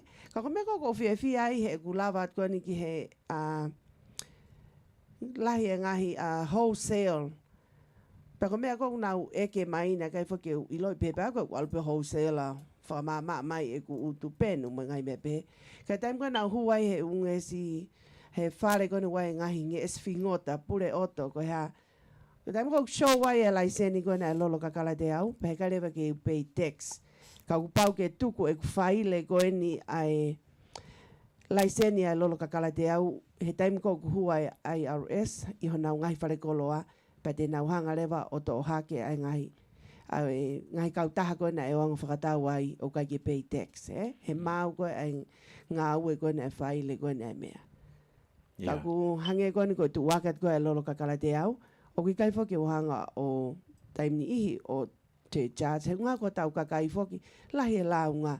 Koe ne ai pe, kai mea te pehe mo pehe. Te ngau ki tai hato unu kau te si whika out pe hange koe no hiki. Hio kakai ai pe hatai me hiki atu ai pa mo mahi noi. O ku hiki, o ku whakatarau ke whakamatala, koe, this is just the beginning, o hiki ko ia o kesi. O nau pehe e kei hiki tōpe, mahalo e au ki tise mahalo ko tola e, ono pe tola fitu ai kesi. Hanga peka ua vai ka ki mo tolu ko ni o mo mamata mai I he paenga. Oua te mo tui ki mo ngai friend ke pehe atu oua to e whakatau ai ngahi nau ko na lolo ka kala te au. Hange ko e kaunanga ko mole ne ngā we. I he taimi ko na e tui ki he friend ka he a umai ki loto ela e. Ne tāna ki e ne rental ko ne kātai mini o kuitu pehe ta hafe. I he tuunga koe tai mini koe ni ho haalo rental ho mea lele. Toi utu ho ke si ke hau pe ko whewhi tu upe ko puna mai. Toi hau o to tongi mafu taimi ngā ue koe ana mei mau ho tolai wange au tupu au I he aho ho nofo I ho vai vai. He? Pake toi hau o to tongi pe amoi ko te alu ko parkingi, ko parking ko e whangafu pick up o toi mama whangeia. O tipeni ko hae mea lele o ke hau ai.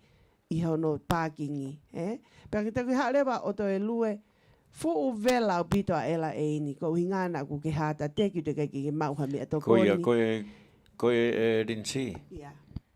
Koe tokolahi a kakai ulua ki pe u hau me he loto o ku me heka, Pa nau whare I rewa. Alu piko ki ela e maa ai. Ka koe taimi koe te ke tānaki ai o ho taimi, mo ho renia mea lere, mo ho kesi, mo hao kumi e pākingi, totongi mo e pākingi, pakatau pehe ka pau ko hao kumi hao lolo. Ko foki ko ia, te ke whakaukau I pe ko hui whewhe lolo. Peka pau ko hao kumi hao whetau, te ke foki ko ia, te ke whakaukau I pe ko haidene hanga o tui ho whetau. Totongi mo tui. Totongi mo tui. Pe toi lele ki ai se misi o dropu, pe te ke toi foki ngā we, te ke toi lele o piki apu. Ko ni ko ota mai pe ki he lolo kakala te au ho whetau. Pe ko whetau ko ni o ku lalahi ange ia he whetau anga maheni o ku mou whakatau.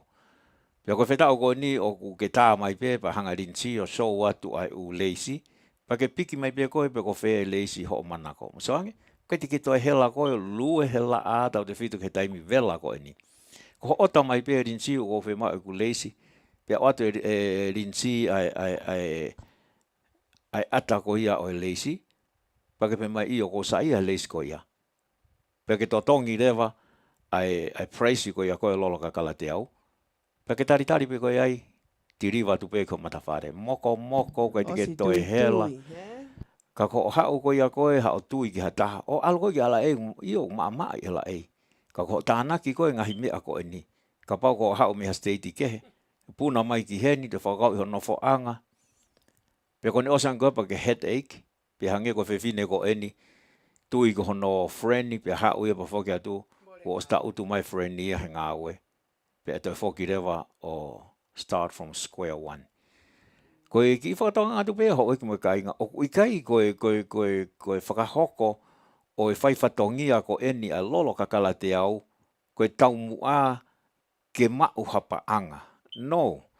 Koe tau mua ke tau whetokoni aki. O koe ke mau fupa anga whewhe ia I he ngahi mea ko eni. Ka koe taimi koe te ke whakakau o e maa ange haku alu. Ko hingahi ko tupenu. I o tānaki rewa. A ho o taimi, mo o hao, mo o pākingi, mo o utu. Pea ke toi kumi hataha ke ne tui ka pau koe whetau. Pea ka pau koe lolo. Te ke hao pe te kumi ho ngasi hina. Pea ke toi whakaukau I. Aianga hono hui. Koe ngahi mea ia o ku hake pe koe tala noa koe ke kahoa se misi. E tau talatu koe ngai kahoa koe ni. O ku afu. Ua more noa hao seniti. Koe kahoa koe ni te ke mili ake ai lolo kakala te au. Koe hape hangahi. A kakala koe fie mau e namu alaha. Ai lolo ai kahoa hei lala koe nai lolo kakala te au. O ku mau hine hina. Mau e ngenga. Mau e kulukula. Mana koa au pita hono whakatau. E mau kahoa. Pea koe no uhinga. Ko paupe ke mousi o mai ka ki mau tolu I he ngahi leti o. Ka toa kau whafofonga. O kia I leti o ngawe ka esta teila maile. Pea mo alele. O naurea I he leti o Vake Tali Folau. Pea hange ko eni ko au. Ka toa hanga toi umu fotu. Linta malua. Ko ki nau tolu he kai peke nau hola ki nau toka pehe ka Prince Waller, Lucia Louis Thompson, ko fu ouna o e whare tui. Ko he mea mahu I ngā ke whakakau. Oua te ke tui noa ki he Facebooka. He kuosi hoko ka te au. O ato e tolu ngiau ni manoa, kai o mai se e kingoa e kumea, tala mai au kai ki hae seniti e mau. Ko na kai ki au ange seniti ia. Kainga o toi mate pe tonga he ngā ue tonga. Ko uhinga ia o ku mau malanga ia tua i he ko ku mau tolu wai pe mau ngā ue. O ku si i mau i ki fo i maa he whamiri. Ka koe mau ofa he tonga. Ta tau pe mo e mau whai whatongi atu i he reti o Vake Tali Folau. Mau ofa he o mo ngai fofonga ke tuku a se ono lohi a ki i ki mau tolu mo tui noa ia. Ko ia tu wake atu ai lolo kakala te au. Ko ia ku ia hane palo parema o kai ke au atu ha lolo pe ko ha lo sini. Tā mai he tohi mai he reti o he mau whai whatongi atu he aho kotoa pe. O mau ofa ho mo ngai fofonga ho mo wiwi ke ua e kaka i ki mo tolu e he tonga. Ko uhinga i e mau malanga i atu ai i ki mau tolu mo i kau whai whikau. Ko lolo pene koe hano whai whikau. Ko lolo koe ni ko futoke tā e ua. Tokta awhapalu, tokta pakieri, havili. O kuna tu uake lolo koe ni. Ko uhinga koe kakai whai totonu. Pea mo si o mai ki he kau ngā ue lolo kakala te au koe kakai whalalaanga. Pea koe o whalahi ka ki mo tolu. O mo kau mahi ahoni. Io peo, te whamanata te peho i ka makainga, ai ngahi koloa koe ia lolo kakala te au, koe low sin, koe lolo, roll on, o au ki he kawha. Koe kawha peke peka, o au ki he kawha koe a koe koe kawha koe atere, o ku mau katoa ia. Kawha o ku lalanga pea mi he pulu, au ki he Bluetooth, ki he speaker koe ia ki mo tolu, o ku mo fia whakatau ha mo speaker lawa ke mo whanongo lelei ho mo ngai whasi. O au ki he ngahi mata sio ata, pea koe ngahi mata ata eni ai Siva International, o ku whakahingoa koe Lindsay Sunglasses Prince Walla. Ko ia te mo lawa mao katoa ia i he lolo kakala te au, pea pehe ki he ngahi pēsi. Pea pehe whoki ki a te ngau tolu ngau ngau aki ai koa ko ia o kunihanga to'o ai ngahi mau ki ngai fofonga, pea daftafi aki a koa, pea ngau aki ai losin tokola ia kakai na nau ota mea ko ni oku oswhakamo o ni I hona ngai fofonga. A big difference. It's like night and days. Ko ki nau tolu nau ota mai mea ko ni nau iloi, pea ku nau tau ota mai. Pea kuiai ai fia, he wakai atu ki he tau kakai o toi ha whaka ofangi ho nau fofonga. Koe mi ai ko whaka amu ki ai polo kalama ko ni, pa mo lolo kakala te au. To make tau kakai ke beautiful. Tau whia fofani, tau whia ofa aki, pe tau beautiful e toka taha kotoa pe koe whanau tato e o tua. Moni. Ko ia hoi kuma kainga tukumua ke ki tuko ia tua e tuaki ko ia lolo kakala te au.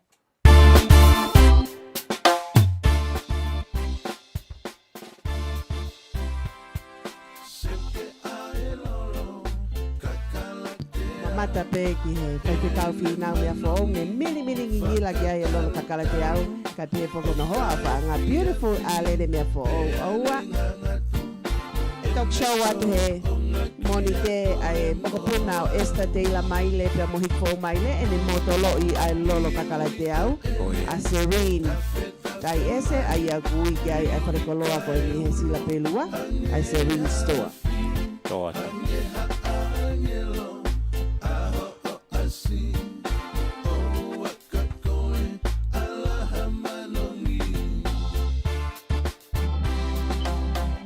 He, ko iai halolo ia ko ngahui pea vilohi, pea mix mei palataisi. Ke whakatori a ngahi whakaamu whakasino mo ata mai. Ke mili pea ke whakasanisani mo masani mo whakamanifi. Pea ke foto aki ia ke hakatoa ngā aholahi. Pea ke toki ilo ai e mamani, koe loloni ia, koe tāpu aki mei langi. O ua, he.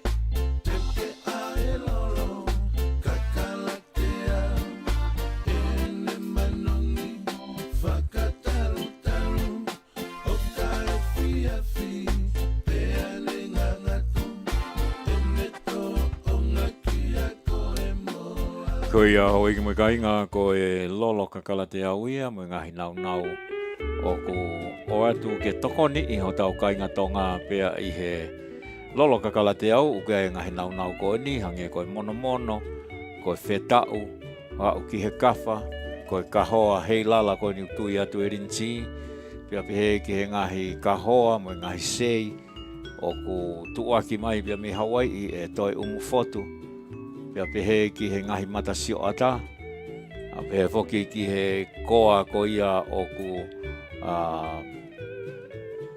ngau e aki ki he fofonga ho i kwawhine, pia mohono lotion ke foki ho kiri o asi whakaofa. Koe ngahi koloa katoa ko e ni ho iki mo i ka inga, koe taumu ape ki he mea taha. Ke whakaofa ho tau kakai o ta tau pe i loto pia motua.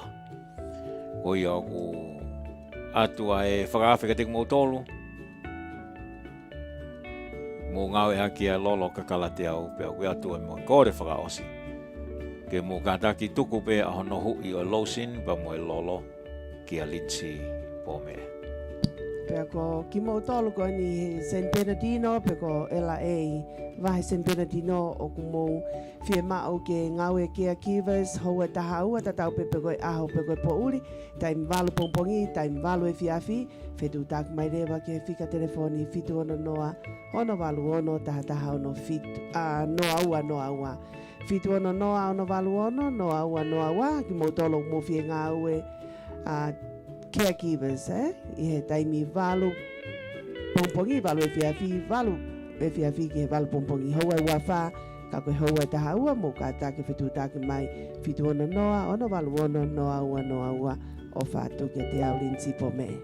Ko ia whamalo atu to linsi, pia mo lolo ka kala te au, whamalo atu ka whafonga, ai ngā ue whakafo ofa, pia mga he polo kalama o kumu o mai, o kuiai pia tau rea tonga. Api a whawhine. Ko ho ik whawhine o kuna hanga o ngahi whamiri ke whakafo ofa, ke whakafo ofani. Pia koe taumu aia o e kau whakafofonga ko e ni, ke whakafo ofani ai ngahi whamiri ko toa pe. Ko ia hoi ki me kainga, ko i ka weinga na e tuku atu o ko tui pe mahalo he ke mao ha taimi, ko e taimi lahi o ku whehala ki o tau kakai. Pia ko whehala ki o ku tu o tahape, tu o ua. Ko taimi kona kou tu o tolu, tu o wha, tu o nima, tu o ono, pia ko hoko ia ko ulunganga tu upau e toko taha ko ia. Pia ko whengata arewa ki tau hanga e tau tolu o toi andu ai mea ko ia. He ko hoko ia ko konga o ene mo ui. Ka koe whehu i. O mimi ko ki tau tolu ka kai tonga. Ko e tokolahi i tonga ko turi me ngā ue panke. Ko e fuulahi a mea ko tai whai tō tonu i he paanga. Whatatau ki whakamatala o ku o mai. Ko e tokolahi o tau kai whiwhine unau ngai pōpula i tonga. Uhinga pe ko whekau aki, pia mo e ngau e hala aki a paanga. O tau vai ko toa pe ki he ngahi mea ko ia. Ka koe taimi koe a koe e hoko ai, hange koe whakamatala koe nau atu ane a fie ai. Tari ko ia a whai whekau, ki he whehu ina ne o mai kakai, koe haa tau te au e angahala. Pia tari he kakai pa koe toi, tari atu pe he whai whekau, koe tau te au e angahala, koe te mau ai fo e angahala. Koe te kamata pe ke whakaawa a ki matapa, e hanga he te volo, koe whakarea na whakaatu, ka pau te ke oange he te volo hatu oni fulufulu. Tene ngahi mea maia, pa tene hanga o tāmate i aki koe. Pei whoke whakarea mai na esta te ila ki a te koe pia moau, malo e ngā ue i kai ke puri pe unga, ai mea ki he tui o langi mo mamani.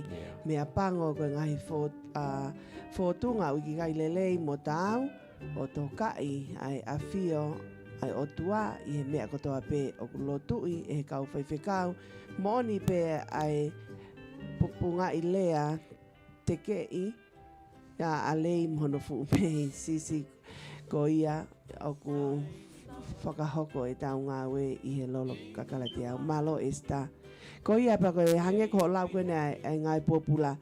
Koe whakamanata pe ko tau ka inga tonga o ku lahi o tau ka inga o ku ispili sone. Aki nau tolo ku nau kore ki hano whaamili ke o mai haki i tamasi. Koe kane whanau ana ke hango claim i he text, Koe whakatokanga tu pe he koe whanua poto eni o ku lahi kakai o ku nau mo ua lahi ai. Hange ko hawhanau ia o ku i tonga. Ka ku te hanga ki ta ilo i whoke ai social security o te hanga claim o te pehe ka ki toi whoki mai.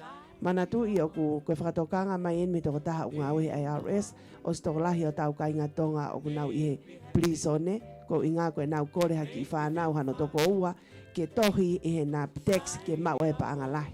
Ka koe Liu mai ko ai mea ko ni o ku kau ko via ke kita na te hango claimi loi ai mea ko ni.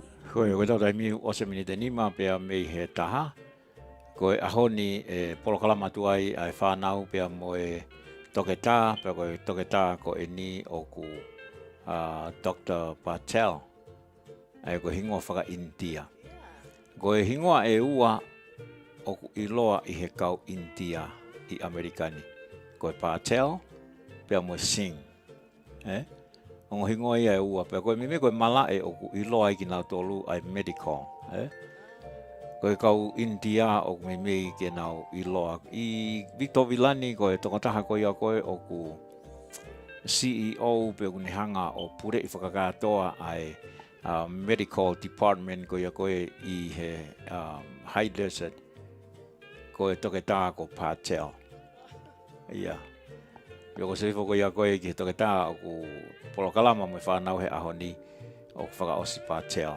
Ai ko hongo hingoa ia e ua o ku iloa pia mei he matakari koe kau India Patel pia mo Singh. Kake he hoi mo kainga whakampe ke mo kau mai i he polokalama koe koe whakaosi aki pia ki o ngongo ko eni hoi mo kainga. Whekawaki koe ia mo tau whanua o ku hangi koe na mawhaiwahe atu ki alu pia kesi ki olunga. Pia hangi koe na mawhaiwahe mai tokta whapalu. We are heading into an inflation.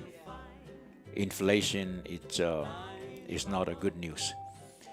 Ka koe mea aini koe whai kia ia toka ngaho ik mo kainga koe whoha koe a koe o Joe Biden, Hunter Biden. Mana tui nai ne utila mga hi whanua, pia whai hono whakangai. Ko ene mea whai taimini koe whakatau atu a ene ati. Pia koe ati ko eni o ku ikaige fuu whewhe. Ka kono uhinga koe mea ni koe o ku maari e ki hanga koe a sio. O mana tui koe taimi ko Clinton. Tokolahi e kau millionaire me kau billionaire, they buy their way into access into the White House. He kono huingaha he ku fia mau ia tau te fito ki he ngai business lalahi mo kau millionaire mo kau billionaire ke toi riunga i ke se koe ue tau rea tonga koe oho a liu lahi. Neongo ki mea si ka koe lau billionaire. Pia koe mea koni koe na he taimi koe na Vice Palestinian Joe Biden. Na elahi I access mai ki he White House through i he foha koe ni o Joe Biden. Pako taimi niu aloha ke rewa Joe Biden o Palestini. Koe whaunga rewa koe very sneaky and very cunning ki hu kaka.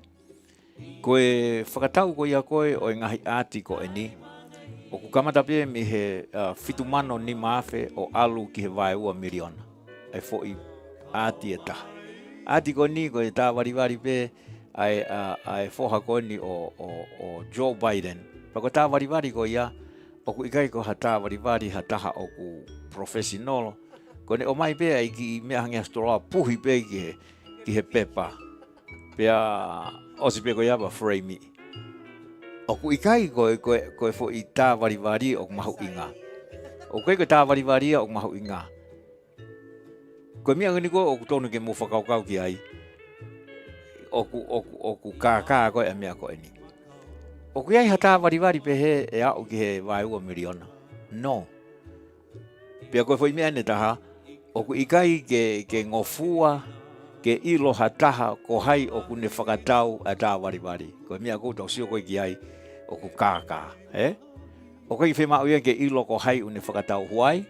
Because koe ke ilo pe ko hai ngai fu company, it's not about the picture, it's about access to the White House. O mahino? O kui kai koe mahu inga o e tā, o ku uhinga e nau whakatau. Wakono uhinga, ke lava ke nau access mai ki he Palestini, he koe lava pe ke nau iai nau relationship mo he Palestini, aki pe ne whakatau, koe ha e vai ua miliona, ke ne make billions. Koe anga koe ai sio koe kau tangata koe ni. It's not the picture. Koe access koe ke White House pia moe Palestini. Koe big benefit ia ka nau tolu. Very cunning. O kfo he whaunga kaka. But ka koe ki ongo pe o atu whekau aki pe a moe foha koe a Joe Biden, ulu aki pe ko ne ngahi tila ki mua, koe pe ke ilo taha ki ai, o a ueni ki hene ati u whakatau atu, koe ki whi mau ia ke ilo hataha, pe ko haina ne whakatau, pe ko whehe ui rewa, why do you hate, eh? What do you hate? Kai ke he hoi ki makainga, tuku mua ke lawa ki teu i atu ke mau ki he polokalama ko eni ai Pome Assistance, pe mo Youth Hour i he ahoni. Ko le whakamane more atu ke tingu tolu, ka pau o ku i ai ha tau whohe nei kai ke whiunga pe a moho mou mea. Whakamane more atu hoi ki makainga. Kai tuku ke kau mai pe ke polokalama e whanau mau inga pite tau popo i ai malae o ia ko ke nau ilo o ku tau popo i nau ako he pa ko toke tā fokieni ke au ngasi taime toke tā o kune o mai tai totongi ai ki he paenga Vake Tali Folau whawhe i mai whangamopuna mo whanau mau inga ke nau kau mai pa nau tā mai o whehui pa whamalo ati a tokta whapalu ka peke o noho a whanga ki a karisi palu i he na mau whainga maari e o mai ai toke tāko ni ke paenga o i Vake Tali Folau. koe mokata ki kai tungua ke whai hana teu i ki he. Kataki mō ki give us time ke change ai. Ka mō kau mai pe ki polokalama ko ia. Kai tuku mō ki atua ki i whasi. Ate whasi ko ni ki he kātoanga lahi ko ni o kwhai Salt Lake City ai kautonga ko ni na nau nofo i haa moa he tau lahi ai a koe nau reunion ai tonga ko toa pēna e nofo i haa moa i he kuhiri.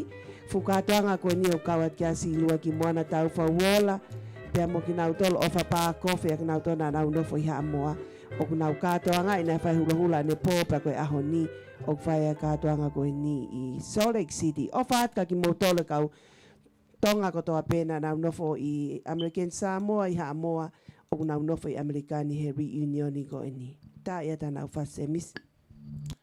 Hia tumua ke kumea ki haa.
Sauloa oe e nofo mai o utawhatafa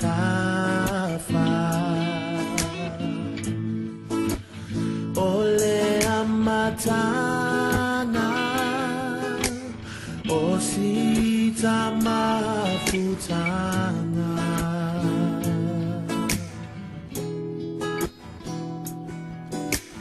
Ole lumanai Olo o saunia mai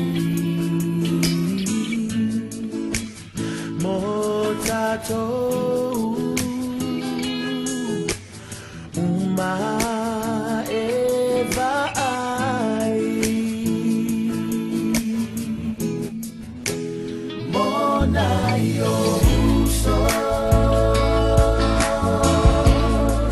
Say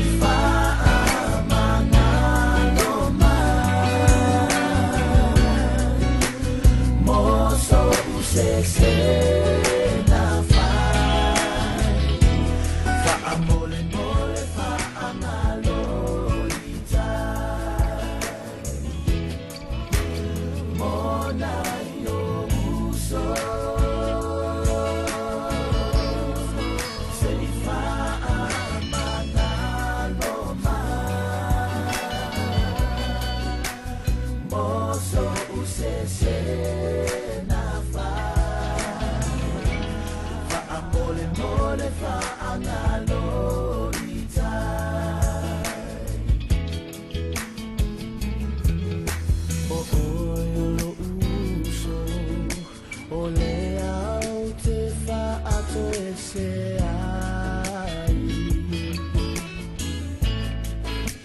awaua o uiloa wana o e na te whaamangalo mai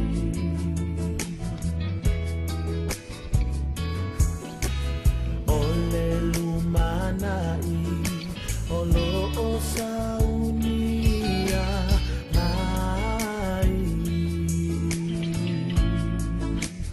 mo tatou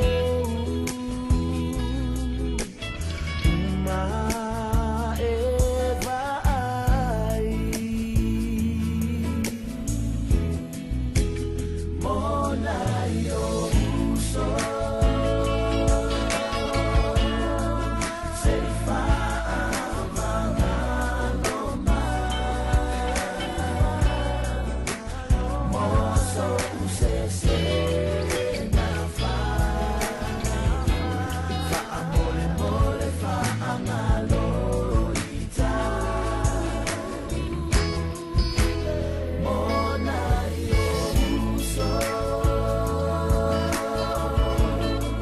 se fa amangalo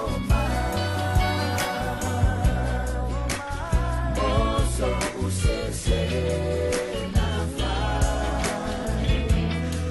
amole mole fa amalo ita mo na yo uso se fa amangalo mo so use se na fa amole mole fa amalo ita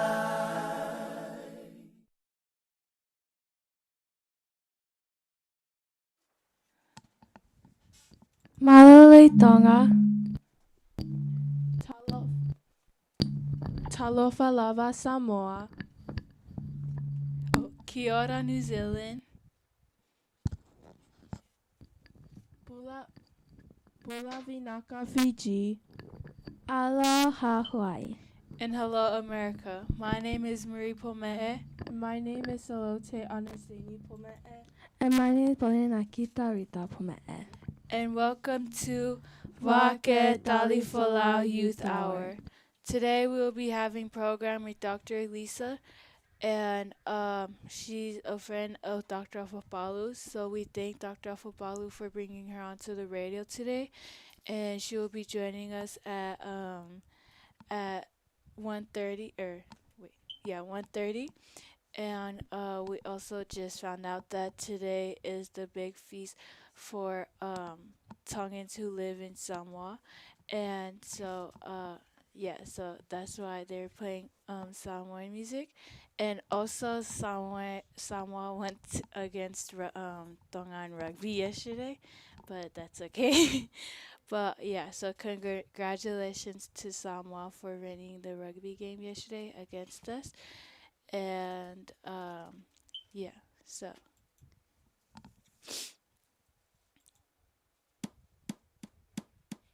Ole tawalunga, ole afai, ole uma. Ole tawalunga. Hi, we hope everybody in Tonga, Samoa, New Zealand, that they will have a great Sunday, and yeah. Bye.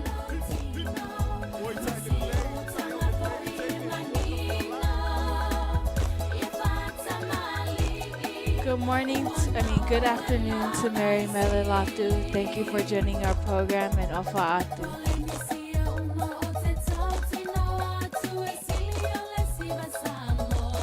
Good morning to Lucia Louis Thompson. Thank you for, good afternoon, sorry. Thank you for joining our program, and Ofa Atu.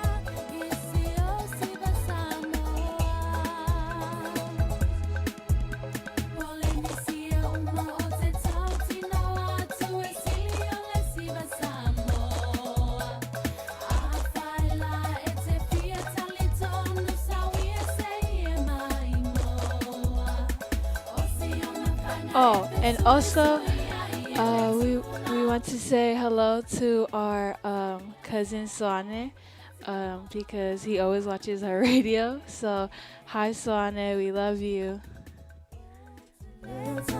And Mariana.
Before we begin our program with Dr. Lisa, we want to say congratulations to our cousin, who is also like our sister, Genevieve, who got engaged yesterday with her soon-to-be husband. His name is Seb. I don't know his full name, but congratulations to you both. And do you guys want to say something? Congratulations, Genevieve. We love you, and we're happy. We're so happy for you. Congratulations, Viv. Oh, Sebastian. Congratulations, Vivi. We're so happy for you, and hopefully we can make it to your wedding if the border's open. Yeah, hopefully we'll be there for your wedding and we can cry with you because you're gonna get married. But in honor of the feast for Tongans in Samoa, Vivi was actually in a music video with her Samoan sisters, and I will play the video so you guys can see her. And she was the only Tongan in that group, and yeah, and our uncle Vivi's dad, he used to live in Samoa too, which is very cool.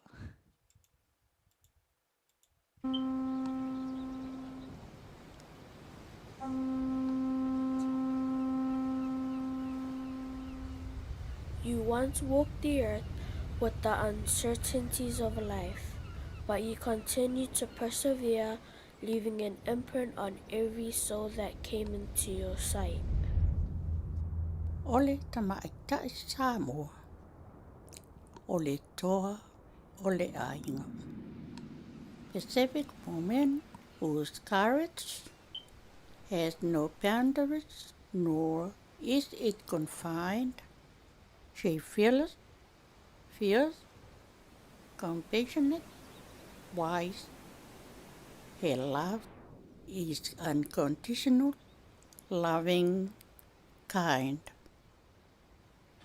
The strength of a Pacific woman is as strong as the basalt rocks sculptured around the shorelines of the sea. Standing the test of time, she lives on, far beyond this life. Ole tamaita I Samoa. E tu mau, e whaavavau.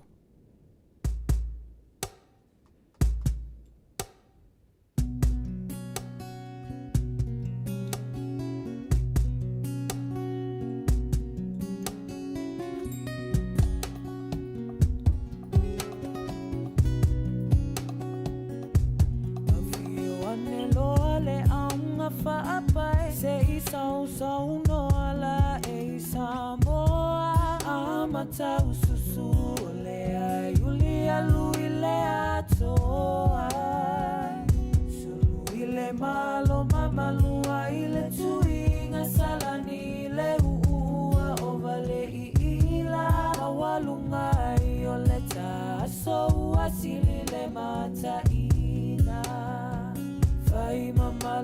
faiva e silile sila sila taula wanga va isio sasa ele mama luna youla esilia tulava iona poneila samoa mama luaila valo sau sau noa Yolo andele fua malepa o fai fai mali e o le pati malepo sei fa solo fai o sao ia malene ia so ala o tele la vale fata fiti au alunga le sona ta fiti fiti e o te o fia fia ngafa asamo moni lava uasili Fai mama lule fai e silile sila sila taula wanga va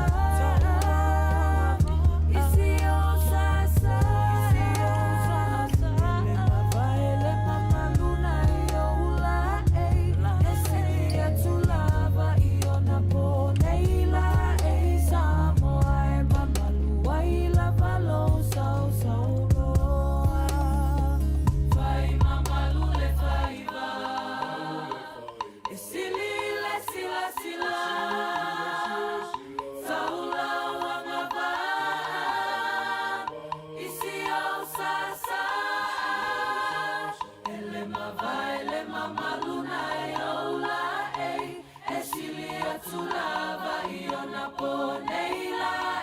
samoa mama luaila valo sau sau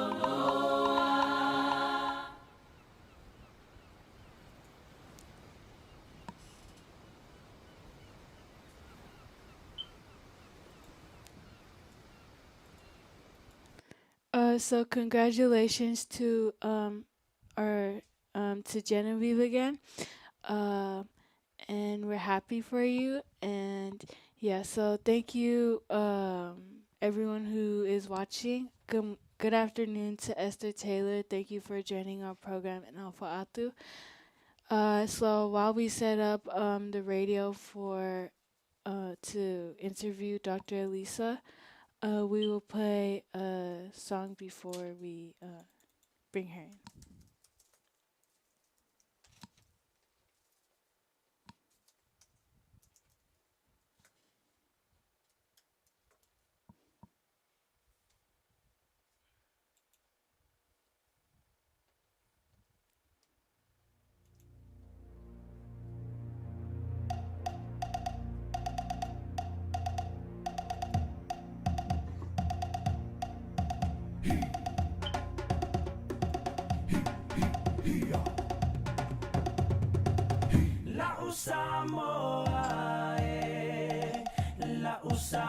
Hi, how are you? We're good.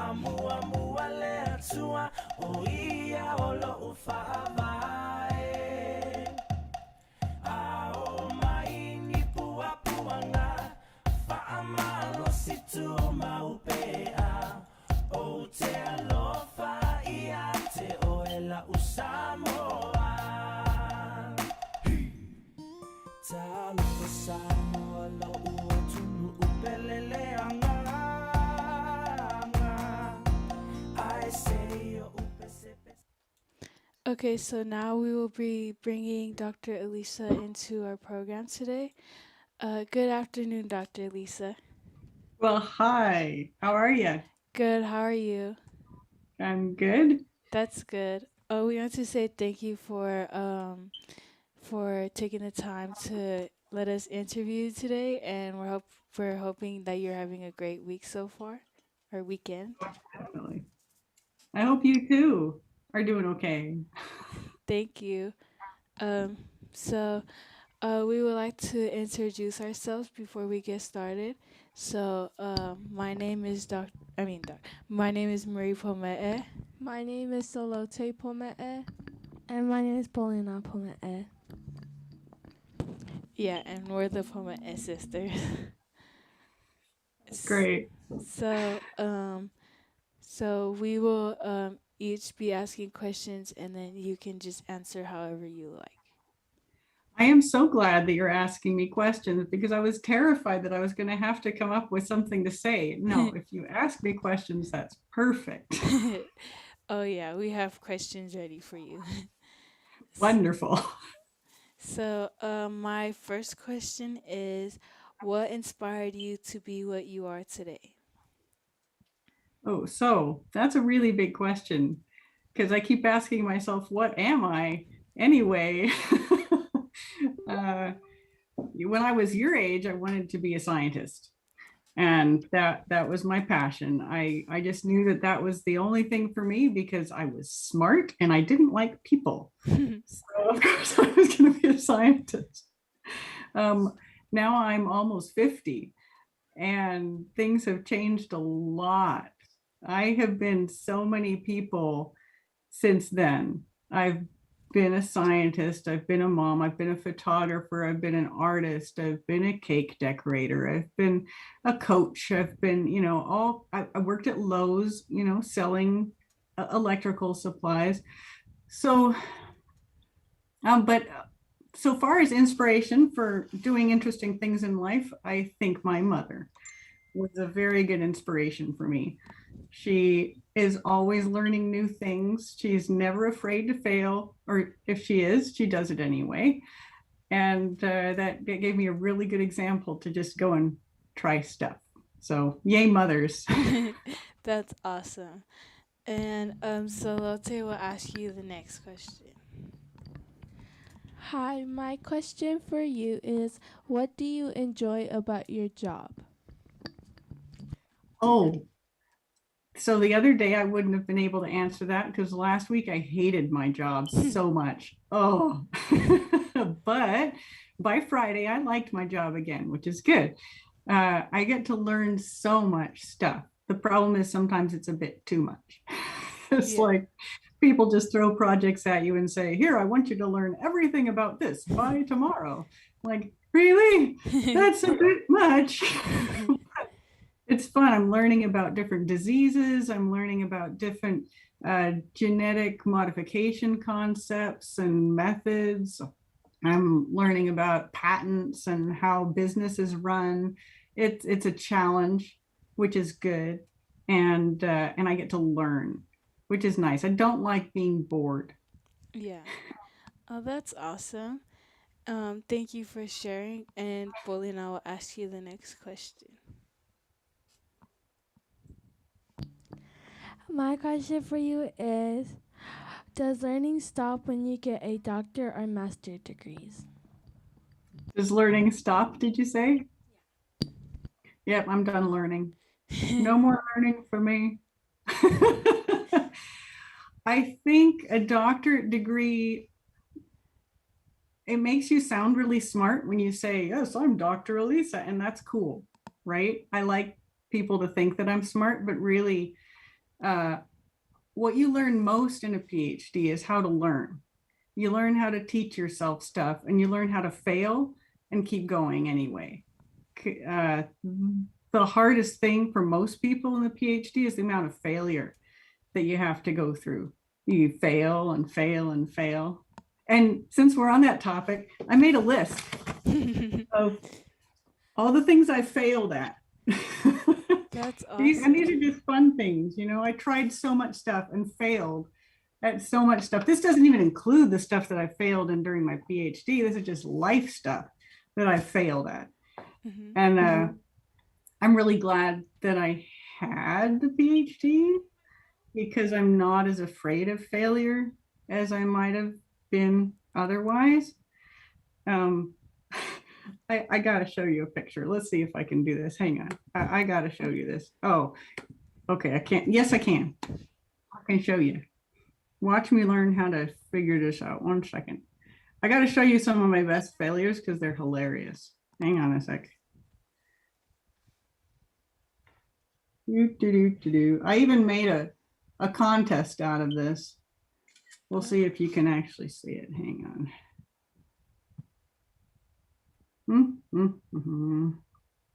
So see if you can even tell what this is. Let's see. Oh, okay, that's not it. That's not it. That's my kid's hand, which is not a failure. That's excellent art right there. Is that a cookie? Close. My stupid phone. They're rotten pumpkins, rotten jack-o'-lanterns. You can see the stem there and the eyes there, and they're all covered in funguses. Yeah, so because I forgot to put my jack-o'-lanterns away one year, and so on the 1st of January, I took a picture of the rotten pumpkin, and then I said, hey, did anybody else forget to put their pumpkins in the garbage? And I got 3 people that showed me some pretty disgusting pictures of their jack-o'-lanterns. Now, if I were a plant pathologist, I would be fascinated by those pictures, and I would probably sample all the different fungi and analyze what they were. I'd think it was not a failure at all, because, you know, I love fungi. Yeah. That's one of my best failures right there. That's cool. I've never met someone who like writes down their failures, so that's different. So my next question is, what process did you go through to know which major to take when you first started college? That's a really good question, because a lot of people I meet struggle with that. That's one of the major problems, right? Is you're confronted with a lot of options. Now, you guys are thinking about college. Is that in the plans? Yeah, well, that's the plan. Like, we all want to go to college. Yeah. And how certain are you about what you want to study? I want to study medicine, or I want to become a pediatrician. And then my sister here wants to become a lawyer. And then she wants I want to be a research doctor. All good. Yeah, so that's what we want to be when we grow up. I think having a goal and being interested in something is the most important thing. It seems like you all are very interested in something. Yeah. Something that aligns with college, which is good. Because if you really wanted to be a car mechanic, I would suggest that maybe a tech school would be better. Not even a tech school, go apprentice, right?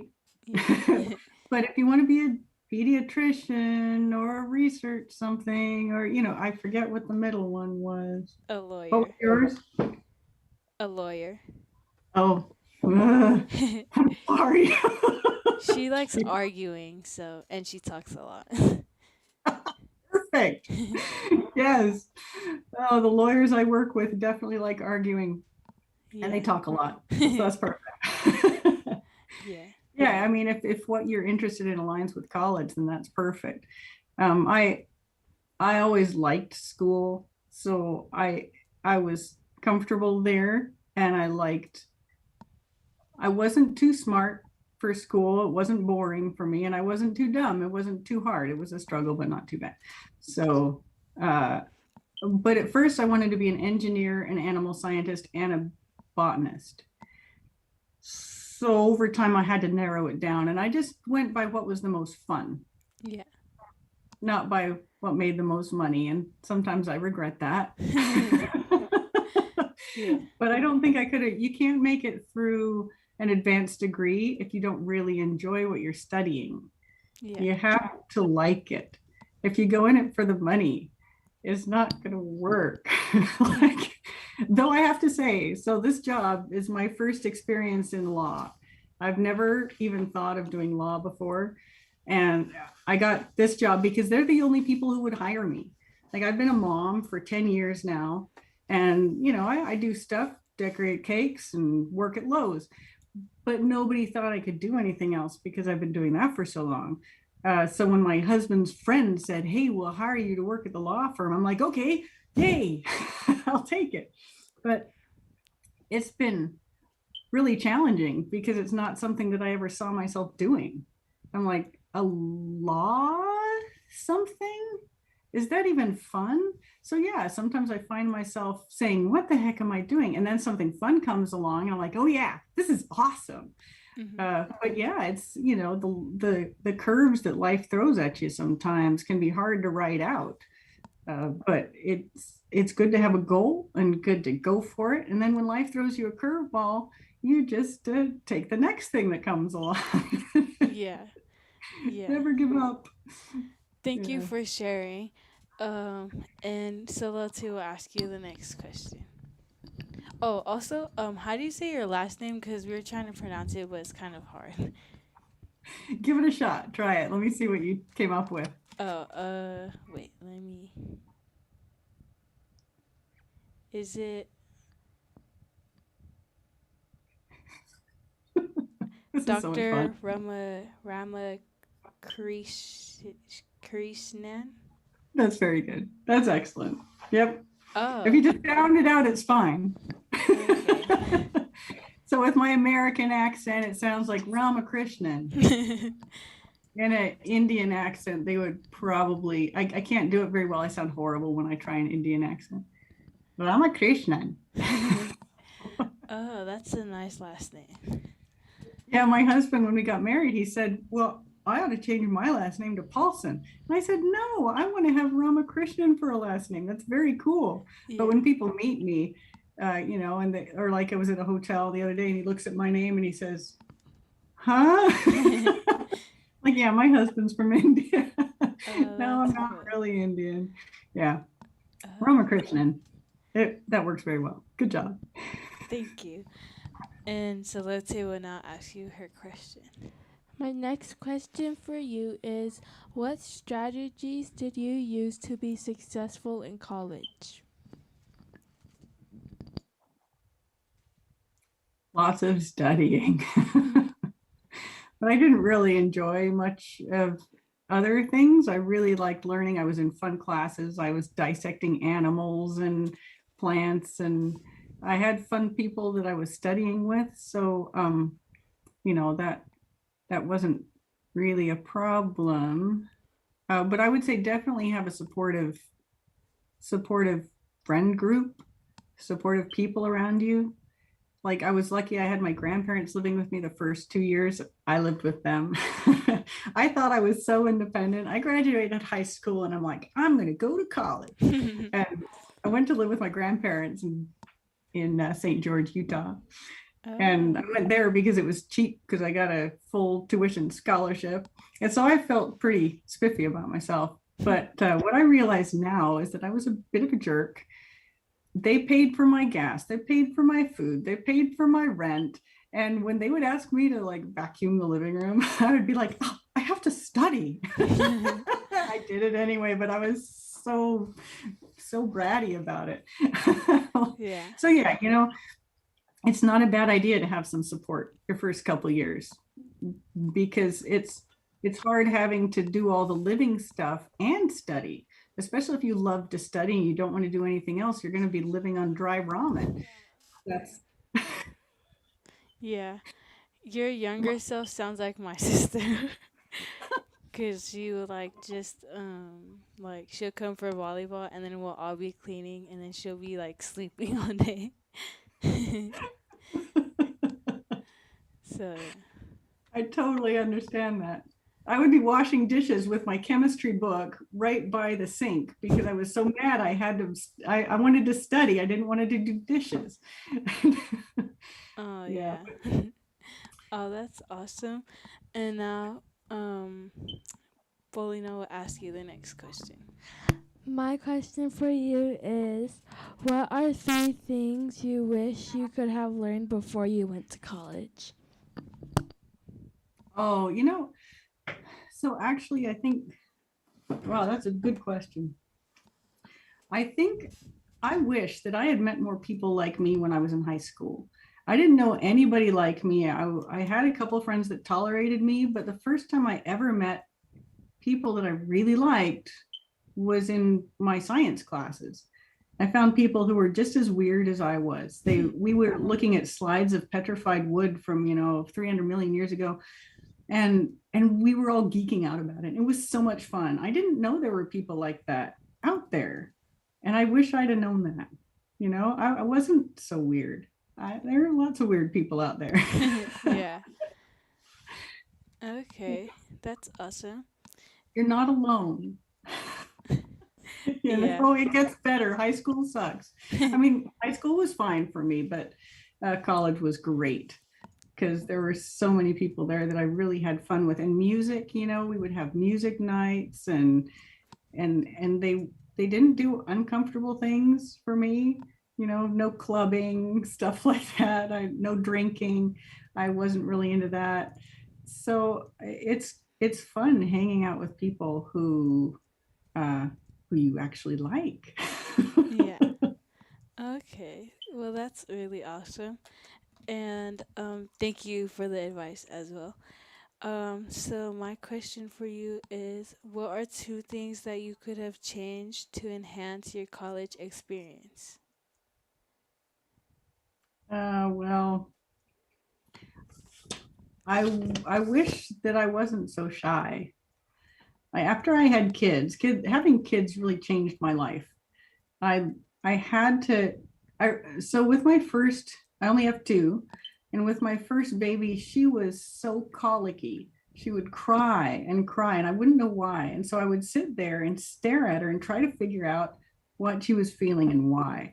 I wasn't good at facial expressions. I wasn't good at emotions. I always thought that I was bad with people, so I hadn't worked on it much. And when I had kids, I had to work on it a lot and fast. It's like, okay. And it wasn't until my second one, you know, 8 years later, I had to go to therapy to learn how to deal with a person, a small person with big emotions. And the therapist is like, when your child feels something strongly, you need to show them that you understand, or that you can tell, you know, you got to emote. So I wish that I had learned those things earlier. I do. If I had worked on it sooner, I would have recognized that the people around me in college had things to teach me and were interesting, even if we didn't see eye to eye, even if they weren't my favorite people, that, you know, I could learn a lot from them and we could hang out and have fun. Yeah, I really wish that I did learn the people thing a little bit earlier. I must have been 40, 35 before I started really being able to see what people were thinking and feeling just from facial expressions. Oh, that's great. Well, now you know. Oh, I know. So now Salote will ask you the next question. My next question for you is, what were 2 events that were so difficult for you, but you managed to overcome them during your college life? How did you guys think of these questions? These are really good questions. It's very impressive. Thank you. So the hardest thing was definitely having my child, my first one, because I was working on my PhD and I was all excited to have a baby. I'm like, yay, I'm gonna have a baby. And I'd read all these blogs and experiences of scientists who'd taken their babies, doing their stuff with them, and they did their field research with their babies on their backs. And I'm like, yeah, that's me. All right. And it did not work out that way. Oh my gosh, my poor baby suffered so much, and I really had to step back from my research. And I had, you know, we were living far away from family. We didn't have any help. It was just me and the baby, and my husband had a very difficult job that he was struggling with. We moved to India, we moved to Canada. I was still working on my PhD, and I was ready to give up because it was just too much. And I told my husband, I said, I can't do it. And my my baby's the most important thing to me. Like, after I had that baby, my brain totally rearranged itself. And the only thing I cared about was that baby. Well, my research was fun too, but the baby was the most important. And I simply couldn't do it. I was so fed up. And then he said, I'm sorry, you have to finish. And I'm like, excuse me? I got so mad at him. Like, you're just a chauvinistic, masochistic male trying to force me to do what you want. Oh man, I ripped him up and down. I was so mad at him. But he made me finish. He made me keep going. He forced me to keep working at it. And of course now, 15 years later, I'm glad. But it was hard. It was really hard trying to balance that. Good question. Thank you for your answer and thank you for sharing. So you don't regret like almost giving up. I wonder sometimes, the thing is that for most of the jobs that I enjoy, you need a PhD. So I'm glad I went through with it, even though it was really, really hard. It was really hard because I had a baby who was suffering and I had to try to balance that and my research. And it was like having two babies and they were both complaining all the time. My research was complaining and my baby was complaining. It drove me crazy. But no, like the jobs I enjoy, like this job, I could never get it without a PhD.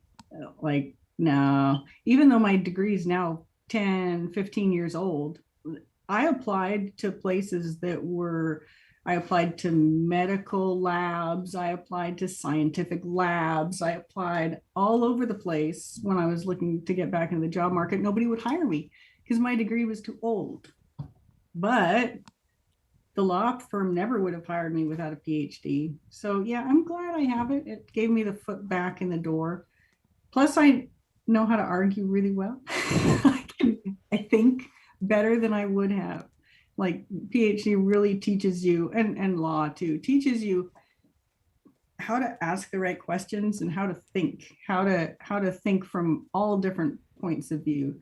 That my 15-year-old really complains about this though, because if there's anything, when we're talking about stuff, and if somebody says something wrong, we'll be like, oh, well, that's not quite right. It's more like this. No matter what the topic is, we'll be like, oh, that, and my poor 15-year-old, why do you have to fact check me all the time?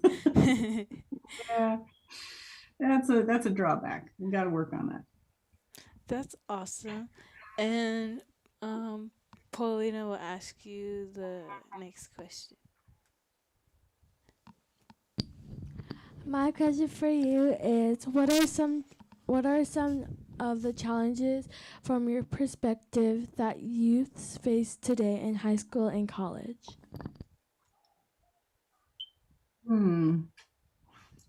The first thing that comes to mind is getting a job. I don't know why that comes to mind first.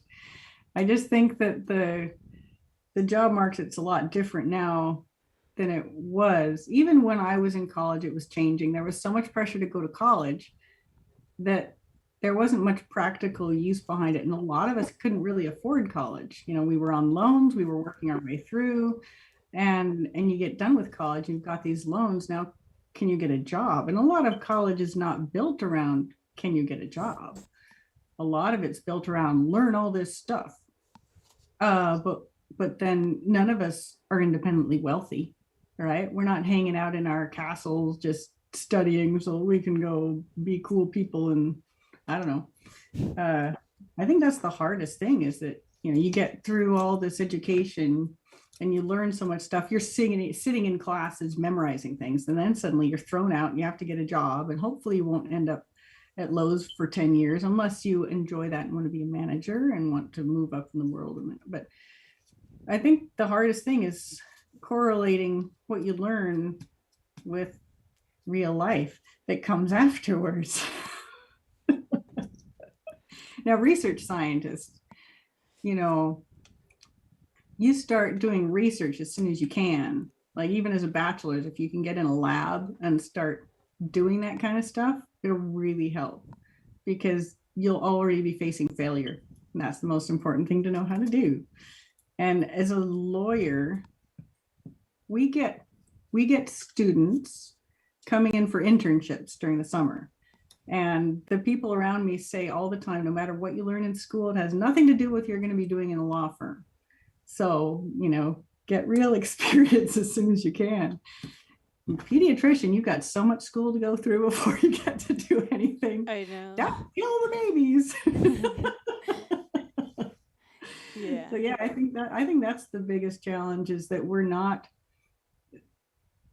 cost of living is a lot higher than it ever was. Unless you live in Ohio, like me, come move to Ohio. Yeah. And so actually getting a job afterwards is tough. You usually can't just leave home, live in a apartment and, get a job and survive. It's a lot different than it was. But there's still ways to make it work, so long as you're flexible and, Yeah. keep trying. Thank you for sharing, and thank you for all your other amazing answers. Our time is up now, but we would like to thank you for joining our program today, and for answering some of the questions, and sharing your advice and everything. We hope you have a great weekend. And You guys did an amazing job. That was a really good set of questions. Thank you. I wish I lived closer. I could see how you guys do in the future, because it'll be fun to see how you change and what you decide to do. Thank you. Yeah, if you have any questions, you can always email me. Often knows my contact info. I'd be happy to answer any other questions that come up, or help if I can. Yeah, just let me know. Okay, we will. Thank you. It's nice talking to you. You too. Bye. Bye. We'd like to thank Dr. Afobalu for bringing Dr. Elisa to our program today. And we'd like to thank Dr. Elisa for joining our program today. It was nice interviewing her, and we hope you guys enjoyed her answers and her advice that she gave us today. And do you guys want to say something? Thank you everyone for joining our radio, and thank you Dr. Fupalu for letting us interview the doctor, and we love you guys. Thank you everybody who joined our program today, and we especially thank Dr. Alfabalu for bringing on another doctor for us to interview, and we thank you guys for joining our program. And Ofa Atu from the Pome'e Sisters. Bye. Bye, everybody. I hope you guys have a great weekend. Bye.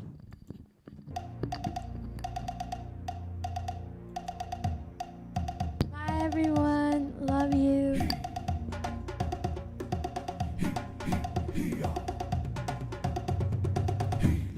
Hi, Grandma Gina and Auntie Lo. Thank you for joining our program. We love you. Love you. Hi, Esther Taylor. Hi, Dr. Fupalu.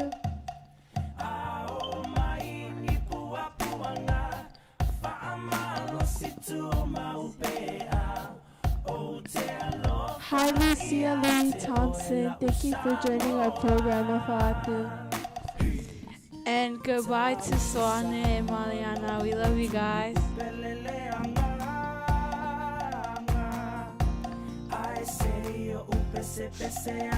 Ofa Atu Mary Melalatu.